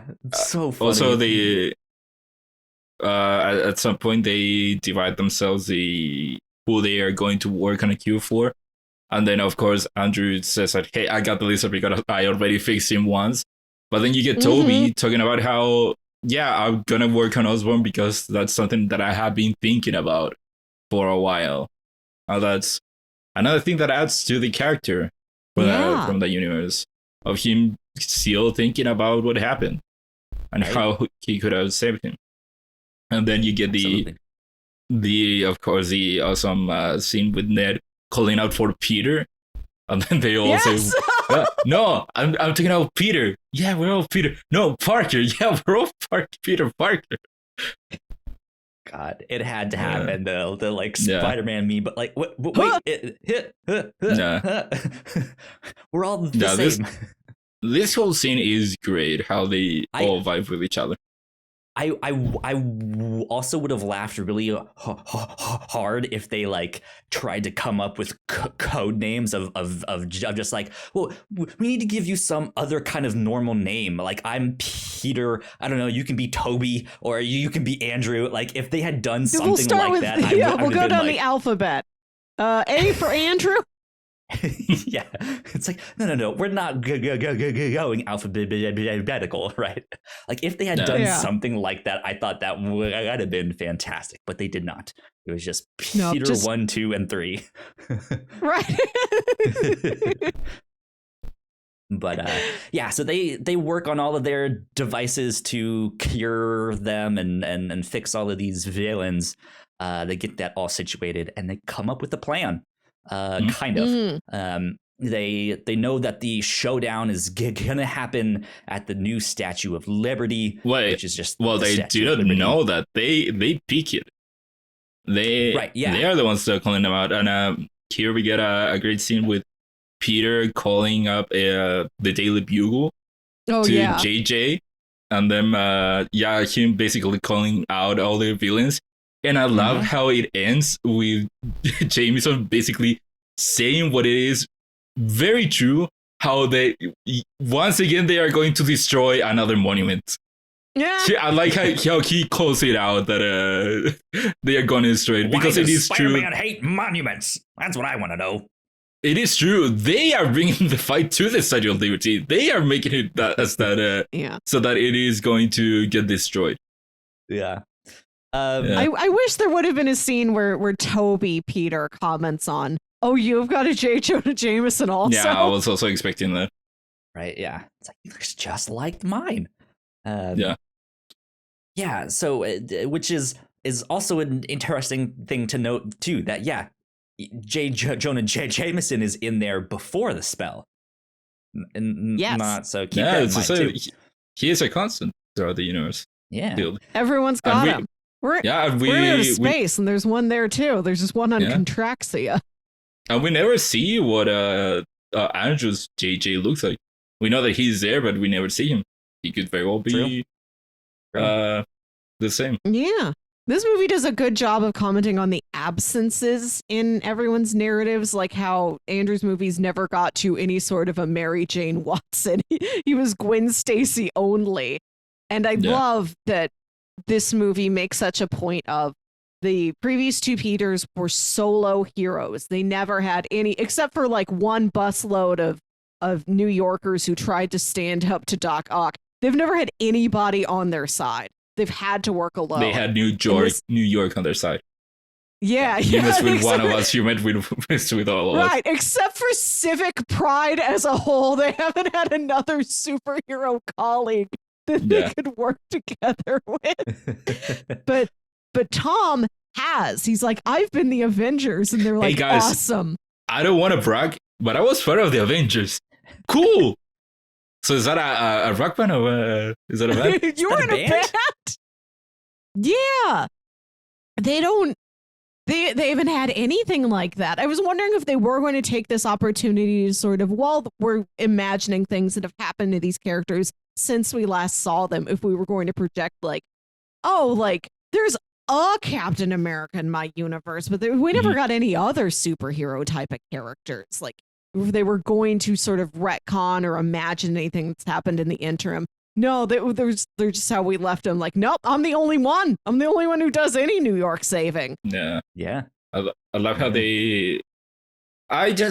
once again, I love their whole interaction. I love how much they vibe with each other, and that's because they are all the same person. So of course you vibe so much with yourself. Like that scene between Toby and Andrew, where Toby just mentions how his back hurts, and Andrew just, you want me to crack it out? Oh yeah. I love that. And then when they start talking about their villains. What villains Yes. what are the craziest villains you've encountered? Oh, I just fought a ghoul that came from space. Oh, I fought aliens that were in space. Oh man, I'm feeling so little here because Russian guy in a rhino suit. Russian guy in a Right, rhino that suit. was another one of my favorite jokes. Just Andrew going like, "Oh, I want to fight an alien." Yeah, and then Andrew just being like so down on himself, like, oh, I'm the lamest one, and then just poking him out You're and saying, no, you're not lame, you're great. You are amazing. Listening to me, you are the amazing Spider-Man. Yeah. Absolutely. So yeah, they meet all of the villains at the Statue of Liberty, and they try to start fighting them and curing them with all of their stuff here. But like you mentioned, that two of these Spider-Men are not used to working on a team. It doesn't really work. They're not really getting anywhere. So the MCU Peter, I was about to say our Peter, but they're all our Peters. Peters. Yeah. I'm gonna have a locket with 3 photos in it. He's like, hey, I know how to work on a team, so let's focus on one of them for now. Just follow my lead, all of that stuff, and one by one they start curing them. And this a big fight is all ensuing. Statue of Liberty is getting blown up. So unfortunately, Yelena, who is in New York at this time, wanting to go see the Statue of Liberty, according to episode 5 of Hawkeye, now won't get to go see it. So that sucks. But they start curing all of the villains. We would see MJ and Ned. They open up a portal to kind of see what's going on and do to grab that stuff. Grab the cube that they use as bait. Yeah. Mm-hmm. The plan was them tossing the cube to them, and then they would close the portal so as to keep it safe. But that part goes wrong. Yep, and they can't figure out how to close it. So there's a small scene where Lizard ends up going in the portal and smashing up the school that they're in there, and then they come back out. Doctor Strange finally shows up, and we end up seeing a pumpkin bomb getting stuck inside the box that will send everyone back. Well, but before that, we should talk about the moments that they get curing each other. You get it first, they cure the Lizard, which the Lizard and Sandman, those scenes look a bit weird, and it is because they reuse footage from the other movies. So the whole inclusion was very weird, but then you get Doc Ock coming up, getting there because he was cured and he didn't go back to being bad, and he helps them out, stopping Electro, and you get the scene between Electro and Andrew about him finally seeing who Peter Parker is, which again adds to the plot hole. But then you get the scene between Tobey Maguire and Doc Ock about when because Doc Ock grabs the arc reactor from Electro and he has it, and then you get the callback to the other line: the power of the sun in the palm of my hand. Palm of my hand. And then you get him and Peter, and him seeing Peter all grown up, and Peter getting to talk to him, knowing that his Doc Ock died a while ago. And while that's happening, you get the score from the Tobey movies, which adds to that scene. And that whole scene is very emotional. It is very well done. It is, yeah. Mm. And then you get when Doctor Strange comes in and he learns that Ned has been opening up portals. And he's like, you open them? Yeah. Huh. Because of the whole magic hands thing. Yeah. And then there's the bit where like Ned falls, or like a super villain tries to push him off the tower. And yes, I want Sorcerer Ned. I think that's such a great avenue for this character to take. And of course, God, if he becomes Senior Magico, which that needs to, it still needs to be Luis Guzman, because it's meant to be him, just like Samuel L. Jackson is meant to be Nick Fury. But if Ned kind of ends up becoming Senor Magico, I'd kind of be okay with that. That'd be really funny. I really hope we get Magic Ned out of this. It's such a nice matchup. And then, of course, MJ falling, Tom Peter trying to catch her. He gets knocked away by a goblin glider. And Andrew Peter's like, this is my chance. This is the scene I've been replaying in my head hundreds of times. I can do this. And he catches her. And our audience just erupts in applause. Yeah.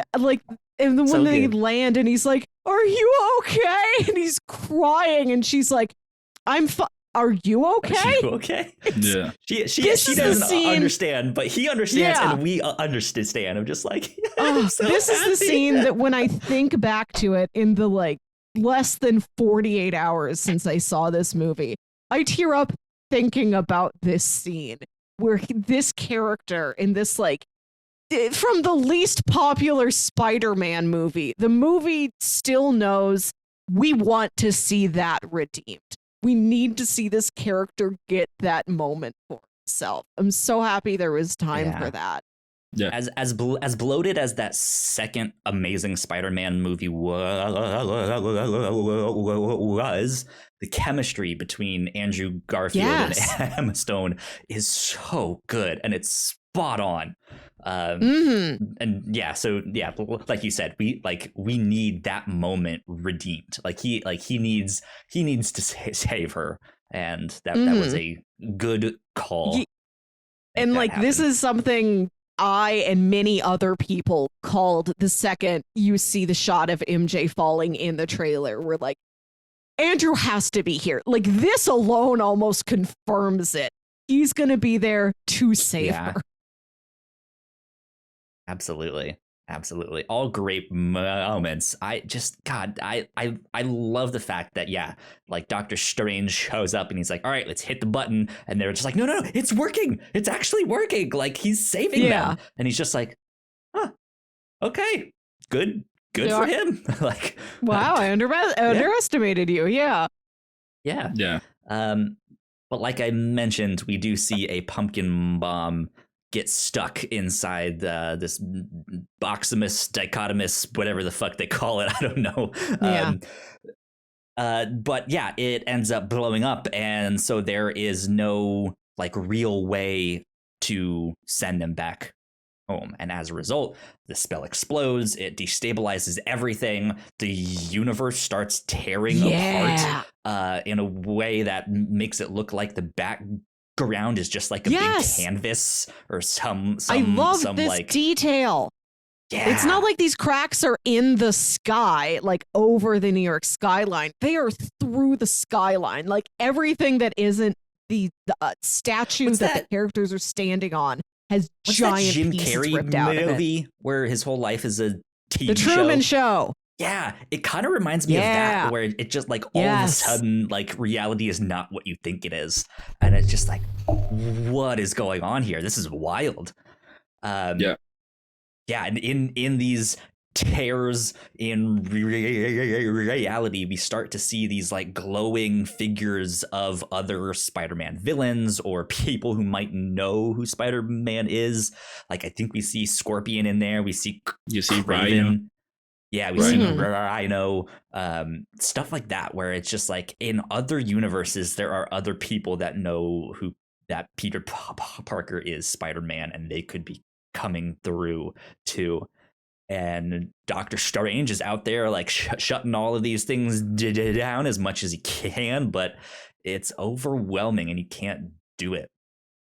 Yeah. Meanwhile, you have Peter 1 fighting once again the Goblin, and he just going off fighting him at so much rage in him. Brutal. He isn't pulling any punches, and it is once again another great fight scene between these two characters, and you get a lot of great moves, and then it ends with Peter almost killing Norman. He almost kills him. He grabs the glider and he's about to stop. And then who would come in and stop him but Tobey Maguire with that face of his? They say that that you can't say no to that save face. us. With those eyes just looking at him, not saying anything, just looking at him. Yeah, he is the like older, more mature, wiser, more like more even-tempered Spider-Man. Yeah. That he knows. He's like, I have to stop him. You can't do this because this like you like once you cross that line, like you're not gonna be who you are. Yeah. But then yeah, Green Goblin saves him and stops him. And then Green Goblin just comes from the back and stops him. Oh, Yeah. that was scary. And I'm happy that at the end of the day, he was just injured and just has to limp around with his arm around Andrew Garfield's I've been shoulders. I stabbed was so before. scared they were going to like kill Tobey Maguire, Peter Parker. Like, what is this for? Why? Why leave Mary Jane alone in her universe? Yeah. Yeah, that was a scary moment because at that moment in time, we still don't know how the problem is going to be solved exactly. Yeah. Right. But yeah, they end up curing Green Goblin, and we see Andrew and Toby Peter getting up and starting to limp off, and stuff like that. MJ and Ned are right there being like, is everyone okay? All of that stuff. And then MCU, Peter goes up to Dr. Strange. She's like, I think I know what we need to do. He says we need to do the spell once again. We need to make sure everyone forgets that that Peter Parker is Spider-Man, because if we do that, then none of these people will have known that I was Spider-Man, which means that they wouldn't have come here in the first place. So yeah, we just need to undo all of that. Control the only way Alt, that Z. Yeah, the only way to do it is to not just erase the knowledge that Peter Parker is Spider-Man, but the knowledge that Peter Parker is. He just is a man. Right, yeah. Let's just erase all existence of Peter Parker here. So yeah, from everybody, including Doctor Strange himself. Everyone, right, you get that line him saying, "Everyone that loves you will forget." Everyone that loves you will all forget. And he includes himself and everyone that loves you. Yeah. I appreciate that. These characters have not spent a lot of time together, but you think back to Infinity War, and I think the time they have spent together was significant. Mm-hmm. Yeah. And something that hit me is something I thought was kind of funny at first, and then at the end I thought was very touching, even though I don't know if it was supposed to be. When Doctor Strange says, okay, you know what the spell is going to do, right? Peter says, I know. Do it. And I thought of Emperor Palpatine. And then at the end of the movie, that's one of the few keepsakes from his life he has, is the little Lego Emperor Palpatine from the Lego Death Star him and Ned were building. I don't know if that was on purpose, but if it was, what a beautiful connection. Yeah. Do it. Yeah, so Doctor Strange is like, all right, like here we go, and he does the spell. He says his like, goodbyes. Hey, he's like, hey, you should go say your final goodbyes. There's a big group hug of all the Spider-Men. They are so good touching moment. Yeah. He gets to say goodbye to Ned and MJ, to which MJ confesses her love for him. They kiss, but she does not allow him to say it back. Once he explains what's gonna happen, she's like, hey, come find me. He's like, yes, I will find you. And the plan tell is that to me the next time you Yeah. can see me. She's like, no, I'll hear it next time. Like, I know you will find a way out of this. Yeah, we'll figure it out. Yeah. yeah, it's this like bittersweet ending where he's helped all of these people. He's getting them back to their original universes, but they also won't know who Peter Parker is. Like, I guess in a weird way, it also affects these other universes. So I don't think that's how. Well, I don't know if that's necessarily what you should take out of it. There's a lot to question I about think, the nature of this spell. At the end of the movie, it does seem like Peter Parker like doesn't exist. It's not like nobody remembers him, but it's like he no longer has like a high school record. Like maybe on paper he's a non-existent human. Yeah, he says like it's like you never existed. And it also opened for me. The thing I've been wondering is, does this only affect humans and human constructs like the social security database or whatever? Would non-human characters remember him on the opposite end of the galaxy? Yeah. Yeah, if Vision had all his memories, if White Vision recovers all of Vision's memories, does he remember Peter Parker? Or on the opposite end of the galaxy, do like Drax and Mantis remember Peter Parker? Yeah. Has the Watcher's knowledge of Peter Parker remained entirely the same from beginning to end? Yeah. What's Kang? Does Kang know who Peter Parker is? Does Flash still have a book? Yeah. Is Flashpoint still a thing? Who knows? Yeah, who knows? Who knows? Who knows? Yeah. Yeah. I had conflicting thoughts about this whole thing of everyone forgetting who he is, because on one hand that is very Spider-Man Peter Parker, how he just never seems to get the happy ending. It's always a harder life for him. But on the other hand, to me, it feels like a way for them to easily just stop with the MCU Spider-Man movies. Mm-hmm. And I'm glad that Spider-Man still exists there, that they had the confirmation, but it feels like it is too good of a cop-out for them to get him out of there. Well, we know that there will be more. Like they are planning on it, and he's not out of the MCU yet. They have been going back and forth as to if it is true. Amy Pascal had that one quote, but then she had to walk it back a bit, and then Tom Holland also said that he was planning on retiring and how he doesn't see himself playing Spider-Man for that much more.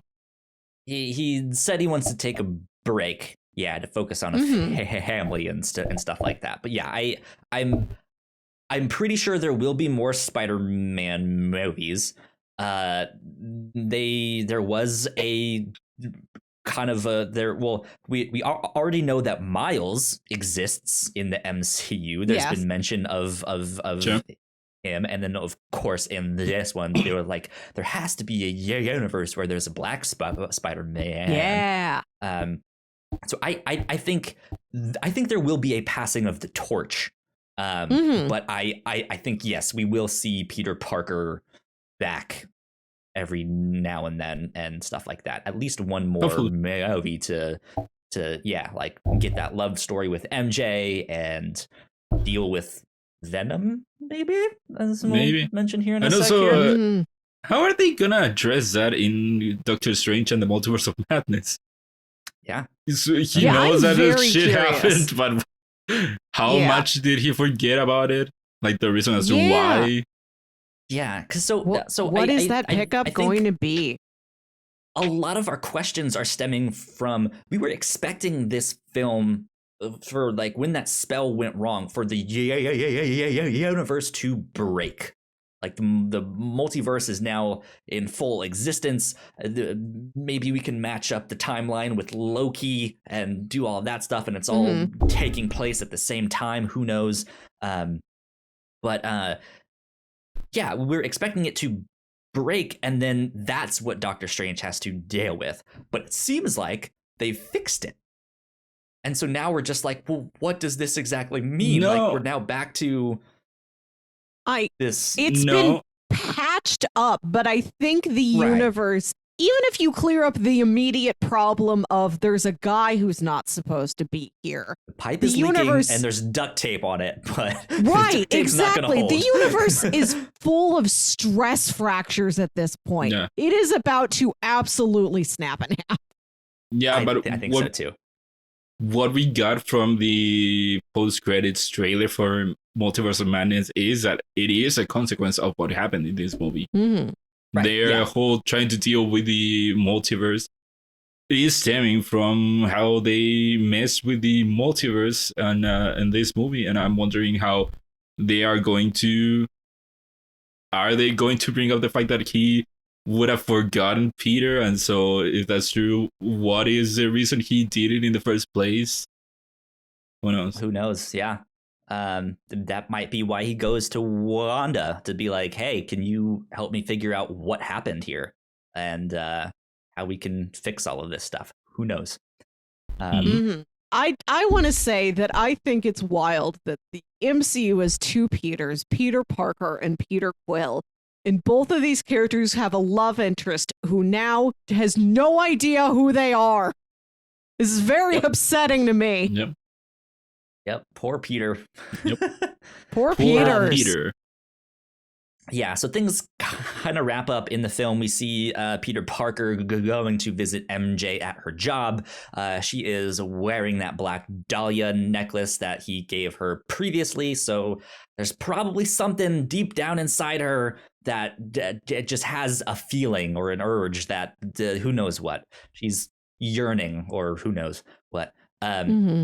But yeah, he's doing his whole like, my name is Peter Parker and I used to be an addict and I have not been on like he's doing that whole spiel, but he decides not to as he sees MJ and Ned there and just thinks like, now's not the time. Like I don't think this is the best way to do it. Yeah.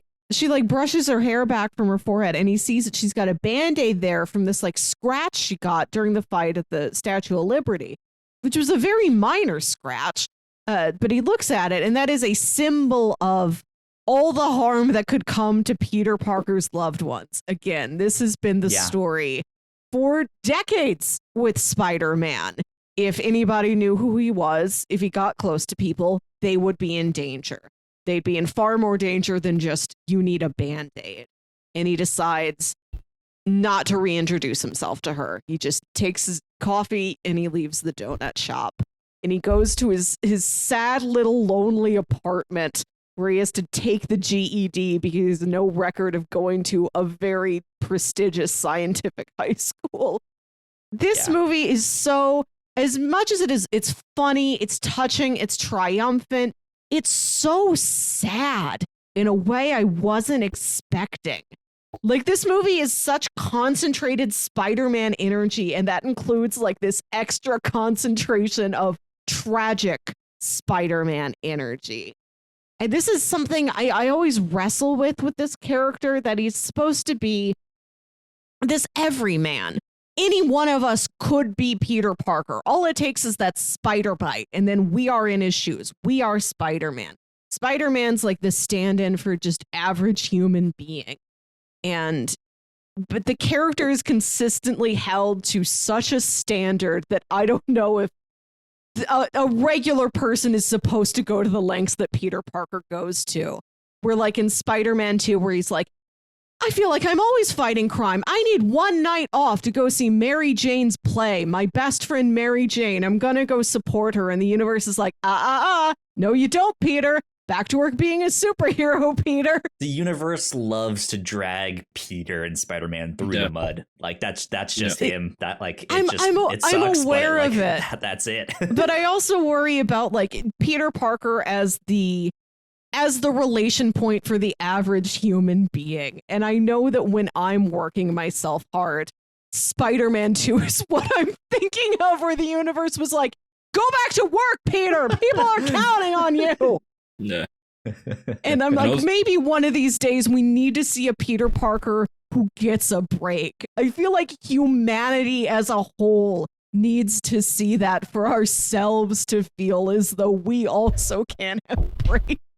Yeah. Well, you say that, but now we have a Peter that in a position that he has never been on in the MCU. You have him. He doesn't have any Star Tech. He doesn't have the Avengers, from what we know. He's just himself. He has his sewing machine suit, that he made that. himself. He has that. Back to basics. And he also, you get when he gets to the apartment, you have the other person telling him, hey, it's $700 a month and stuff like that. And so you get that he is in a place that you saw, for example, Tobey Maguire being, where he has to struggle to balance the life of, I'm Spider-Man, but also I need to get a job. I need to pay for all these things. And I wouldn't be surprised if the next time we see him, he is a photographer working for the Daily Bugle because he needs a job, because he doesn't have Tony to give him a smart suit, or he doesn't have May to go live with. Who knows? Yeah, I do like the opportunity to see this very, sort of scrappy, truly self-reliant Spider-Man. And I do kind of like that it is a new take on the character, where instead of him having these relationships that he's like on the fence about, like, I talk to Mary Jane sometimes, but really I shouldn't see her, because then what if a villain recognizes me and sees me with her and then he goes after her, and somebody found out Aunt May is my aunt and then they attacked her. Now we've got a Peter who has no one, like no single person he could reach out to. He's going to be completely alone. So instead of having these relationships that he angsts about, that he wavers about, he just has none, which is narratively new. And I like that, but also so sad. Such a melancholy, desolate place to put a hero in. Absolutely. Yep. Let's he talk doesn't about even the have end credit scenes. Wait, I was gonna say he doesn't even have Happy now. Right, none. Zero people. Yeah. And you No get happiness. that scene with him. No, Happy hug. You get that scene between him and Happy at May's grave, and you get the line from the grave where it's something like, if you help one person, you help the whole world, or something like that. You get the interaction between those two, and you do have that, I don't know, that out, if you can call it that, of Happy knows Spider-Man. He has worked with Spider-Man, so at least you have that. Yeah, but Spider-Man still exists. He can still go talk to them in his outfit and be like, "Hey, I'm Spider-Man." They'll be like, "Yes, I know," and they'll be like, "Oh yeah, you helped save the world from Thanos and all of that stuff." But if he were to take off his mask and be like, "I'm Peter Parker," they'd be, "Huh? Who?" Yeah. I don't know, you kid. Yeah, go away. And then you get the end scene of him listening at the police radio and going with his new handmade suit, swinging around New York, and that's when it hit me. This is happening at the same time as Hawkeye, because you get the I think it is I think what they show is the Rockefeller Center, which is also gonna be in Hawkeye. Him swinging around by it. That's when it hit me that it's happening at the same time. Absolutely, it's kind of wild. But yes, end credit scenes. End credit scene number 1, we get Eddie Brock from Venom chilling out in San Francisco at a bar. I went out to the drive-in by myself to see Venom Let There Be Carnage. 1, because I thought it looked fun, and it was fun. I enjoyed that movie quite a bit. But also primarily, what are you talking about? Don't shake your head at me. It wasn't fun. It wasn't fun.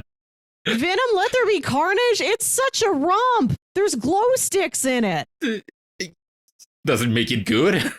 Doesn't make it fun. I enjoyed it. If you saw Venom Let There Be Carnage and you regretted it, I will pay for your ticket money. I I went to please stop. No, what do you want me to do? I like the movie. I'm sorry. So many people didn't like it. I'll turn in my podcaster badge. I'll go live alone like Peter Parker. No, I need help. Please don't. I went to see it. Like, I have to see this as soon as it happens because of the possibility of, I heard the rumors of post-credit scene linking it in some way to the MCU. Like, I keep track of that. I try and stay on top of MCU and tangential MCU associations. They went to see it, and I was yelling alone in my car at the scene at the end of the movie where Eddie is talking to Venom, and Venom's like, I'm part of a billions of years old hive mind that knows everything. Multiversal hive mind. Yeah. Yes, which is why he gets pulled into this universe, because Eddie himself doesn't really know it, but Venom knows that all Venom out there knows that Peter Parker is Spider-Man. That's how he gets into this. By this post-credit scene at the end of No Way Home, I'd forgotten, like, so much was going on, I'd forgotten this was even a possibility. And I love that Eddie Brock was here the whole time, but he was so lost. He spent the entire time playing catch up. He's been doing that for like 2 days, sitting there drunk at a bar. Like, yeah. What is a Hulk? What, half of everybody disappeared? He's not gotten to the place where he feels like he can do anything. He's a non-player. Yeah. Yeah, and he ends up once Doctor Strange does the spell to make everyone forget. So this kind of answers your question, Melissa, that yes, aliens are affected by this thing, because that's why he disappears then. But there is a small bit of the symbiote that stays behind, maybe it doesn't. which is interesting. So maybe it doesn't. So yeah, right. Maybe all the parts of Venom that are part of Eddie Brock's physical human body have to go back to its universe, but this little separate bit of goo that's 100% alien that stays here. No. Yeah, it's unclear. It's weird. It's I don't know exactly how that works, but yes, it is now. We have the possibility that someone will become Venom in the MCU. It could be someone who looks exactly like Tom Hardy. Could be Flash Thompson, right? Who knows? I didn't like this. I didn't. Not a fan? Like I said, I didn't like Let There Be Carnage, but I also want to watch it because of the whole, there's a scene that changes everything, blows their mind or whatever. That it is a very significant scene of him going into the MCU, and then for them to treat it as nothing. It came and went. That you leave that scene thinking, oh my god, Venom is in the MCU, oh my god, and then you get here and no. He's gone.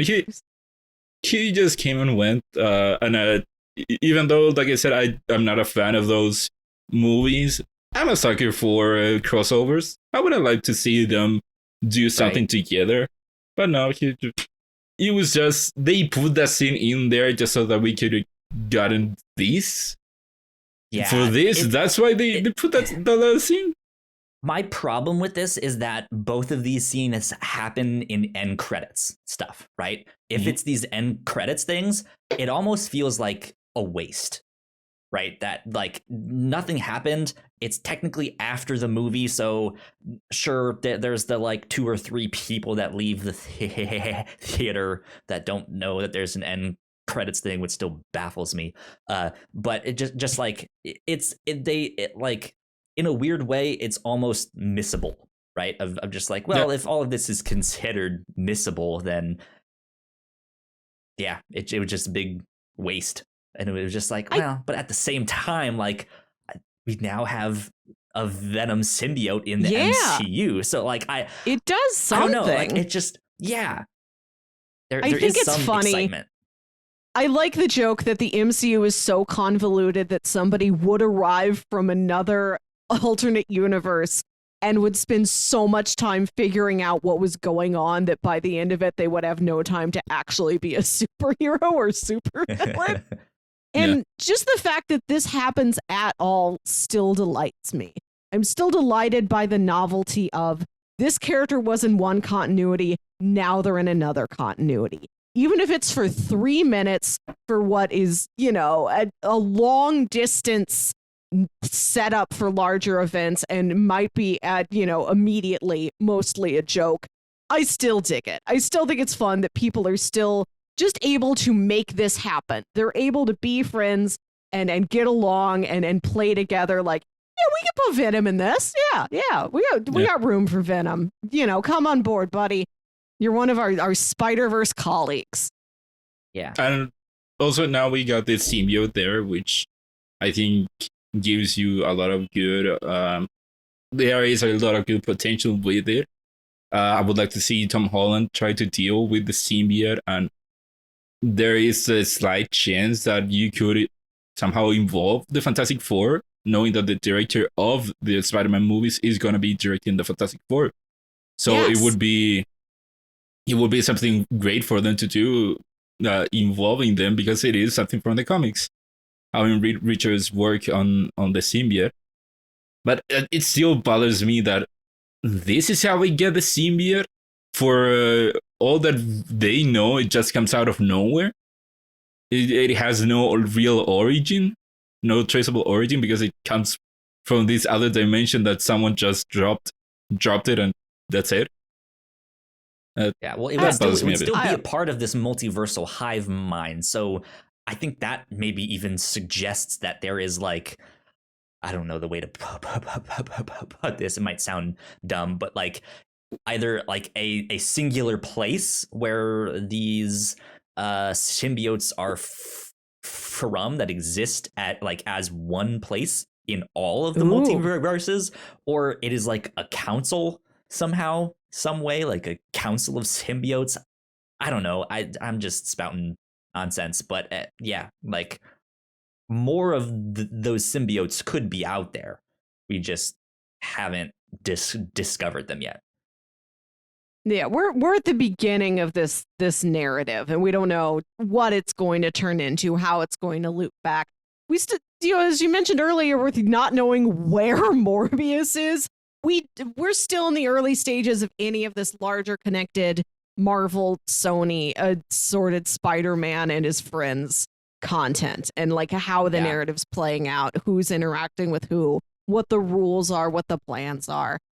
Going back to that Fantastic Four mention, that is something I was on alert for in this movie. Are we going to get an Easter egg now that, Far From Home had an Easter egg for the Fantastic Four that was before it was announced that John Watts is going to be directing that movie. I was wondering if this movie would have a heavier nod towards the Fantastic Four now that we're further along in that journey.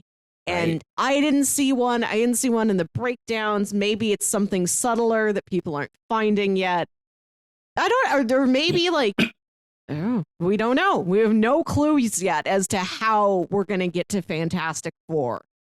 And I'm excited. I got my eyes open, looking forward to them. Can't wait. Yeah.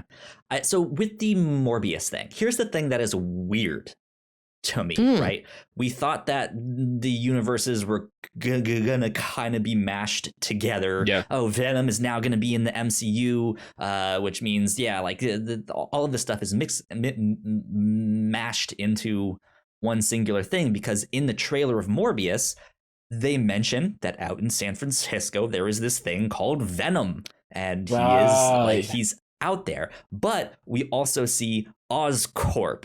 We also see the Vulture. Tooms, which is very clearly the same one, because he's in the same clothes. Right.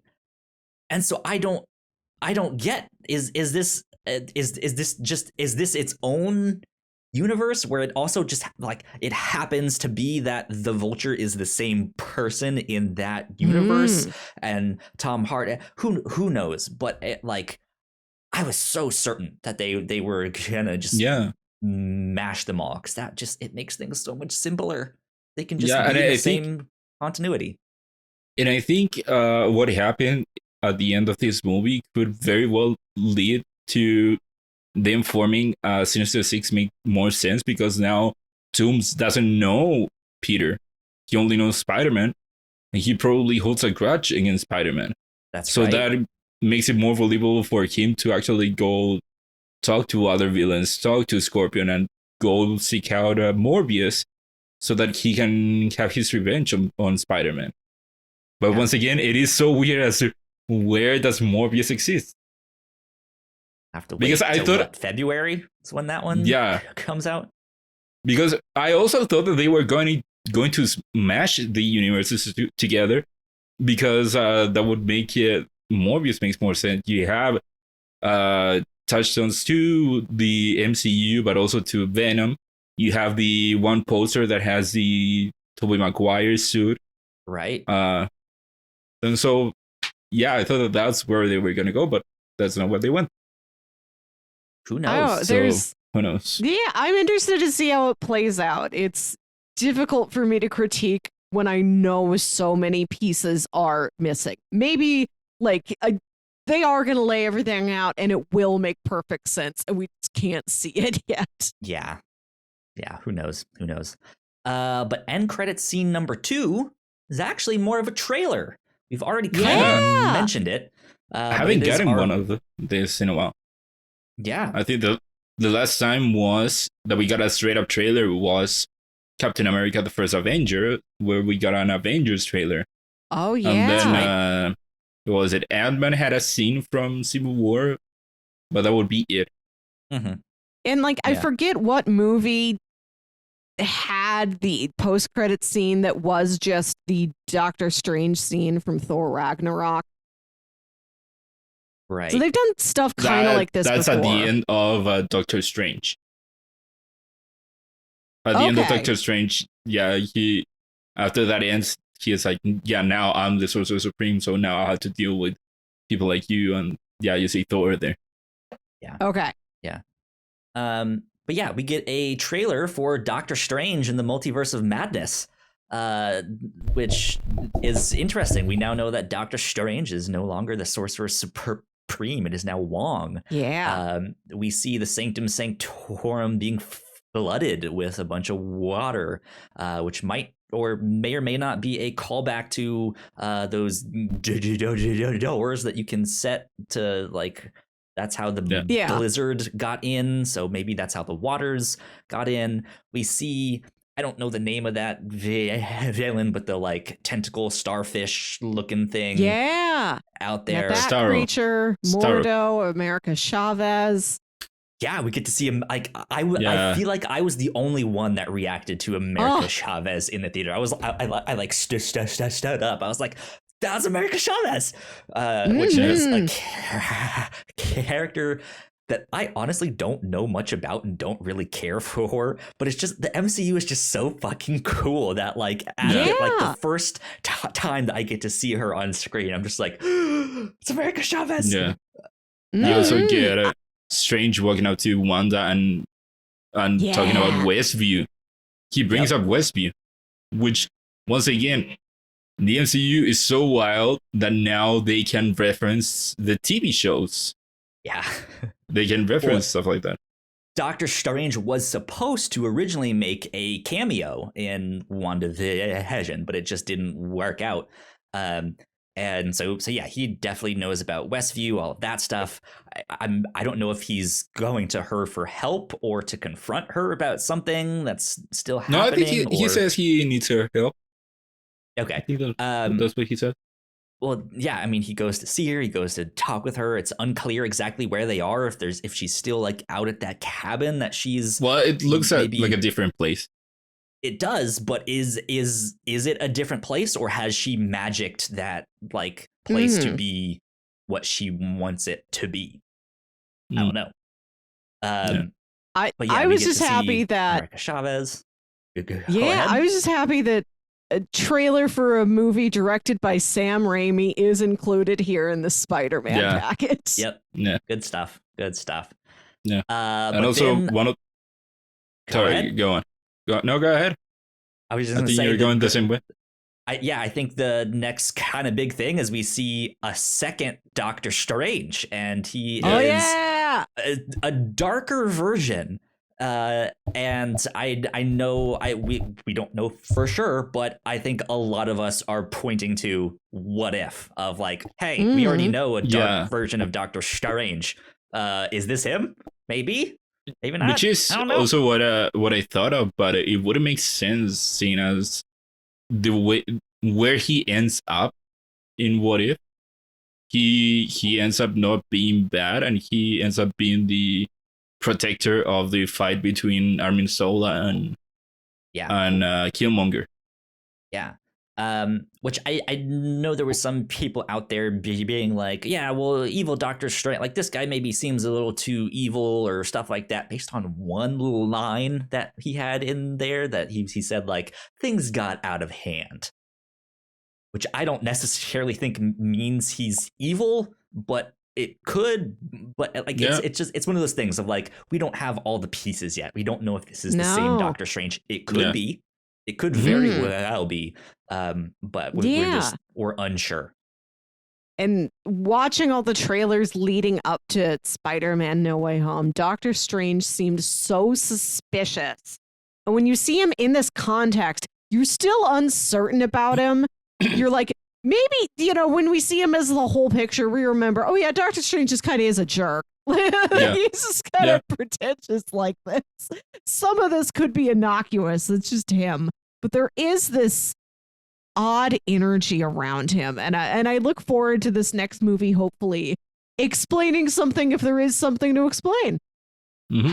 Yeah. We also get to see Baron Mordo, who last we saw him was trying to kill off a bunch of wizards, bunch of magic users.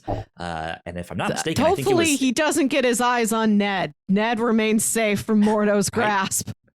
Hopefully. But if I'm not mistaken, I believe it's him that delivers the line that, like, I think he says something along the lines of the greatest threat to the multiverse is you, like speaking to Doctor Strange and stuff like that. So I'm excited for Doctor Strange 2. I'm excited for wherever the MCU is going, because it seems like it's spreading out in like multiple different directions, and I don't know how it's all going to come together, what this next saga is gonna be. Right. There's so many pieces on the board now. We've got Kang, we've got Kingpin, we've got Cosmic, we've got Street Level, we've got Multiversal. We got the Marvels Avengers coming next year, so we're going to get Dark Avengers. We're going to get stuff that's like spacey, but not necessarily like magic, like there's so many different varieties of things that the world's going to start playing with now. To what ultimate end? I don't know. Right, maybe it's on a smaller scale, and we're not going to have another end game type of thing again, where it's like there's one foe, one conflict that unites everything. But I love the variety. Mm-hmm. Absolutely. Good stuff. And how fucking cool is this movie? Yeah. I'm so amazed. We got here. They pulled it off. They pulled it off in a far beyond my expectations. I was expecting to see Toby and Andrew in this. I was not expecting them to be in the movie for a lot of it. But the depth that this movie goes to, how neatly it includes everything you wanted to see and spends enough time on it, I'm very impressed by. Absolutely. Yeah. To be honest, this movie could have been an hour longer, and I would have happily just sat there. Like, I want more. Like, that's maybe my one thing that I wish was different about it. There's certain moments that I wish had a little bit more room to breathe. I think the death of Aunt May, like, it would have been nice to have just a little bit more time, right? Even seeing Andrew save MJ, like, would have just been nice to have just a little bit more time to really reflect on the meaning of that there. But at the same time, like, it's so expertly edited together and all of that stuff that I'm just like, like, God damn, they did it. Like, they made it work. They did it. This is so good. The only thing that I wanted to see, I was sad that Aunt May died. She's a character I truly love and relate to. It's kind of hoping we would get a funeral scene. Not because I needed things to get more tragic, or that I felt like the narrative needed a funeral to also completely close the book on this. I just wanted to see Peter in an all-black suit. He doesn't have to dance, but if he could just wear an all-black suit for me as a treat. I was hoping to get that, but maybe it's coming down the line. There may be lots of events where you'll need to wear an all-black suit. Who knows? Or dance. I'd take the black suit and the dancing as separate incidents. They don't have to be together again. I wanted a nod to that. And there's the scene where we see MJ, she's working in this donut shop. We see her boss just like briefly for a second yelling at her, like, I told you to take the Halloween decorations down. I thought for a second, we barely see this person. I thought we were going to cut over to them and it was going to be Mr. Ditkovich in his new incarnation as somebody else to yell at our protagonists. Yeah, or that he was the landlord of just being like, it's $700 a month. Like, yeah. Fan favorite, Mr. Ditkovich and daughter Ditkovich. Yeah, like, if not him, at least her. Like, have her be the landlord. Oh my God. I would love if another skinny girl with pigtails brought Peter some cookies. This Peter, he needs the cookies. He does. Ignacio, final thoughts? I love this movie, and I can't wait to see it again. Yeah, same here. I'm gonna go make my parents watch it. They have some catching up to do on some stuff. They haven't seen What If yet. And I'm hoping we can find a way to rent Eternals before. I know it's on Disney Plus on whatchamacallit. Hopefully there's a way to like rent it at least. Who knows? We'll see. But yeah, hoping to enjoy this once again with my parents there. So good stuff. Well, man, we have been recording for 2.5 hours. Yep. Longer than the length of the actual film. Almost. We're 8 minutes shy, so we got 8 minutes to spare here. Let's no, let's wrap things up. Let's do all of that stuff. Melissa, where can the people find you on the internet? You can find me on Twitter and Instagram at Wilkywit. That's WILKYWIT. And listen to my other podcast, Saturday Morning Obscurities, show where me and my brother Jams talk about weird old kids shows you feel like only you remember. There you go. Ignacio, where can they find you? They can find me on Twitter at Ignacio Rojasb. That's IGNACIOROJASB. Cool. You guys can find me at Yo Kyle Springer on Twitter. And if you guys want to stay up to date with all of the stuff that we are doing here at the Whatnauts, we are at the Whatnauts on Twitter. So please go like, share, and subscribe. That would help us out a ton. We have our Hawkeye finale reactions coming up, so be on the lookout for that. There is a small chance we might do a spoiler cast for the new Matrix.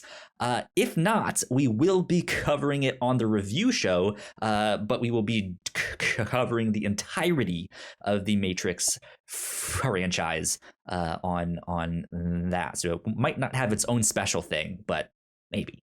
Who knows? We'll see. So it will be discussed. It will be discussed in some way, shape, or form here at the Whatnauts. But yeah, this is almost it for the end of the year. Tomorrow we are recording our 6th year anniversary retrospective. I'm looking forward to all of that. So we will see you all soon. We will see you all next time. Bye. Bye. Bye.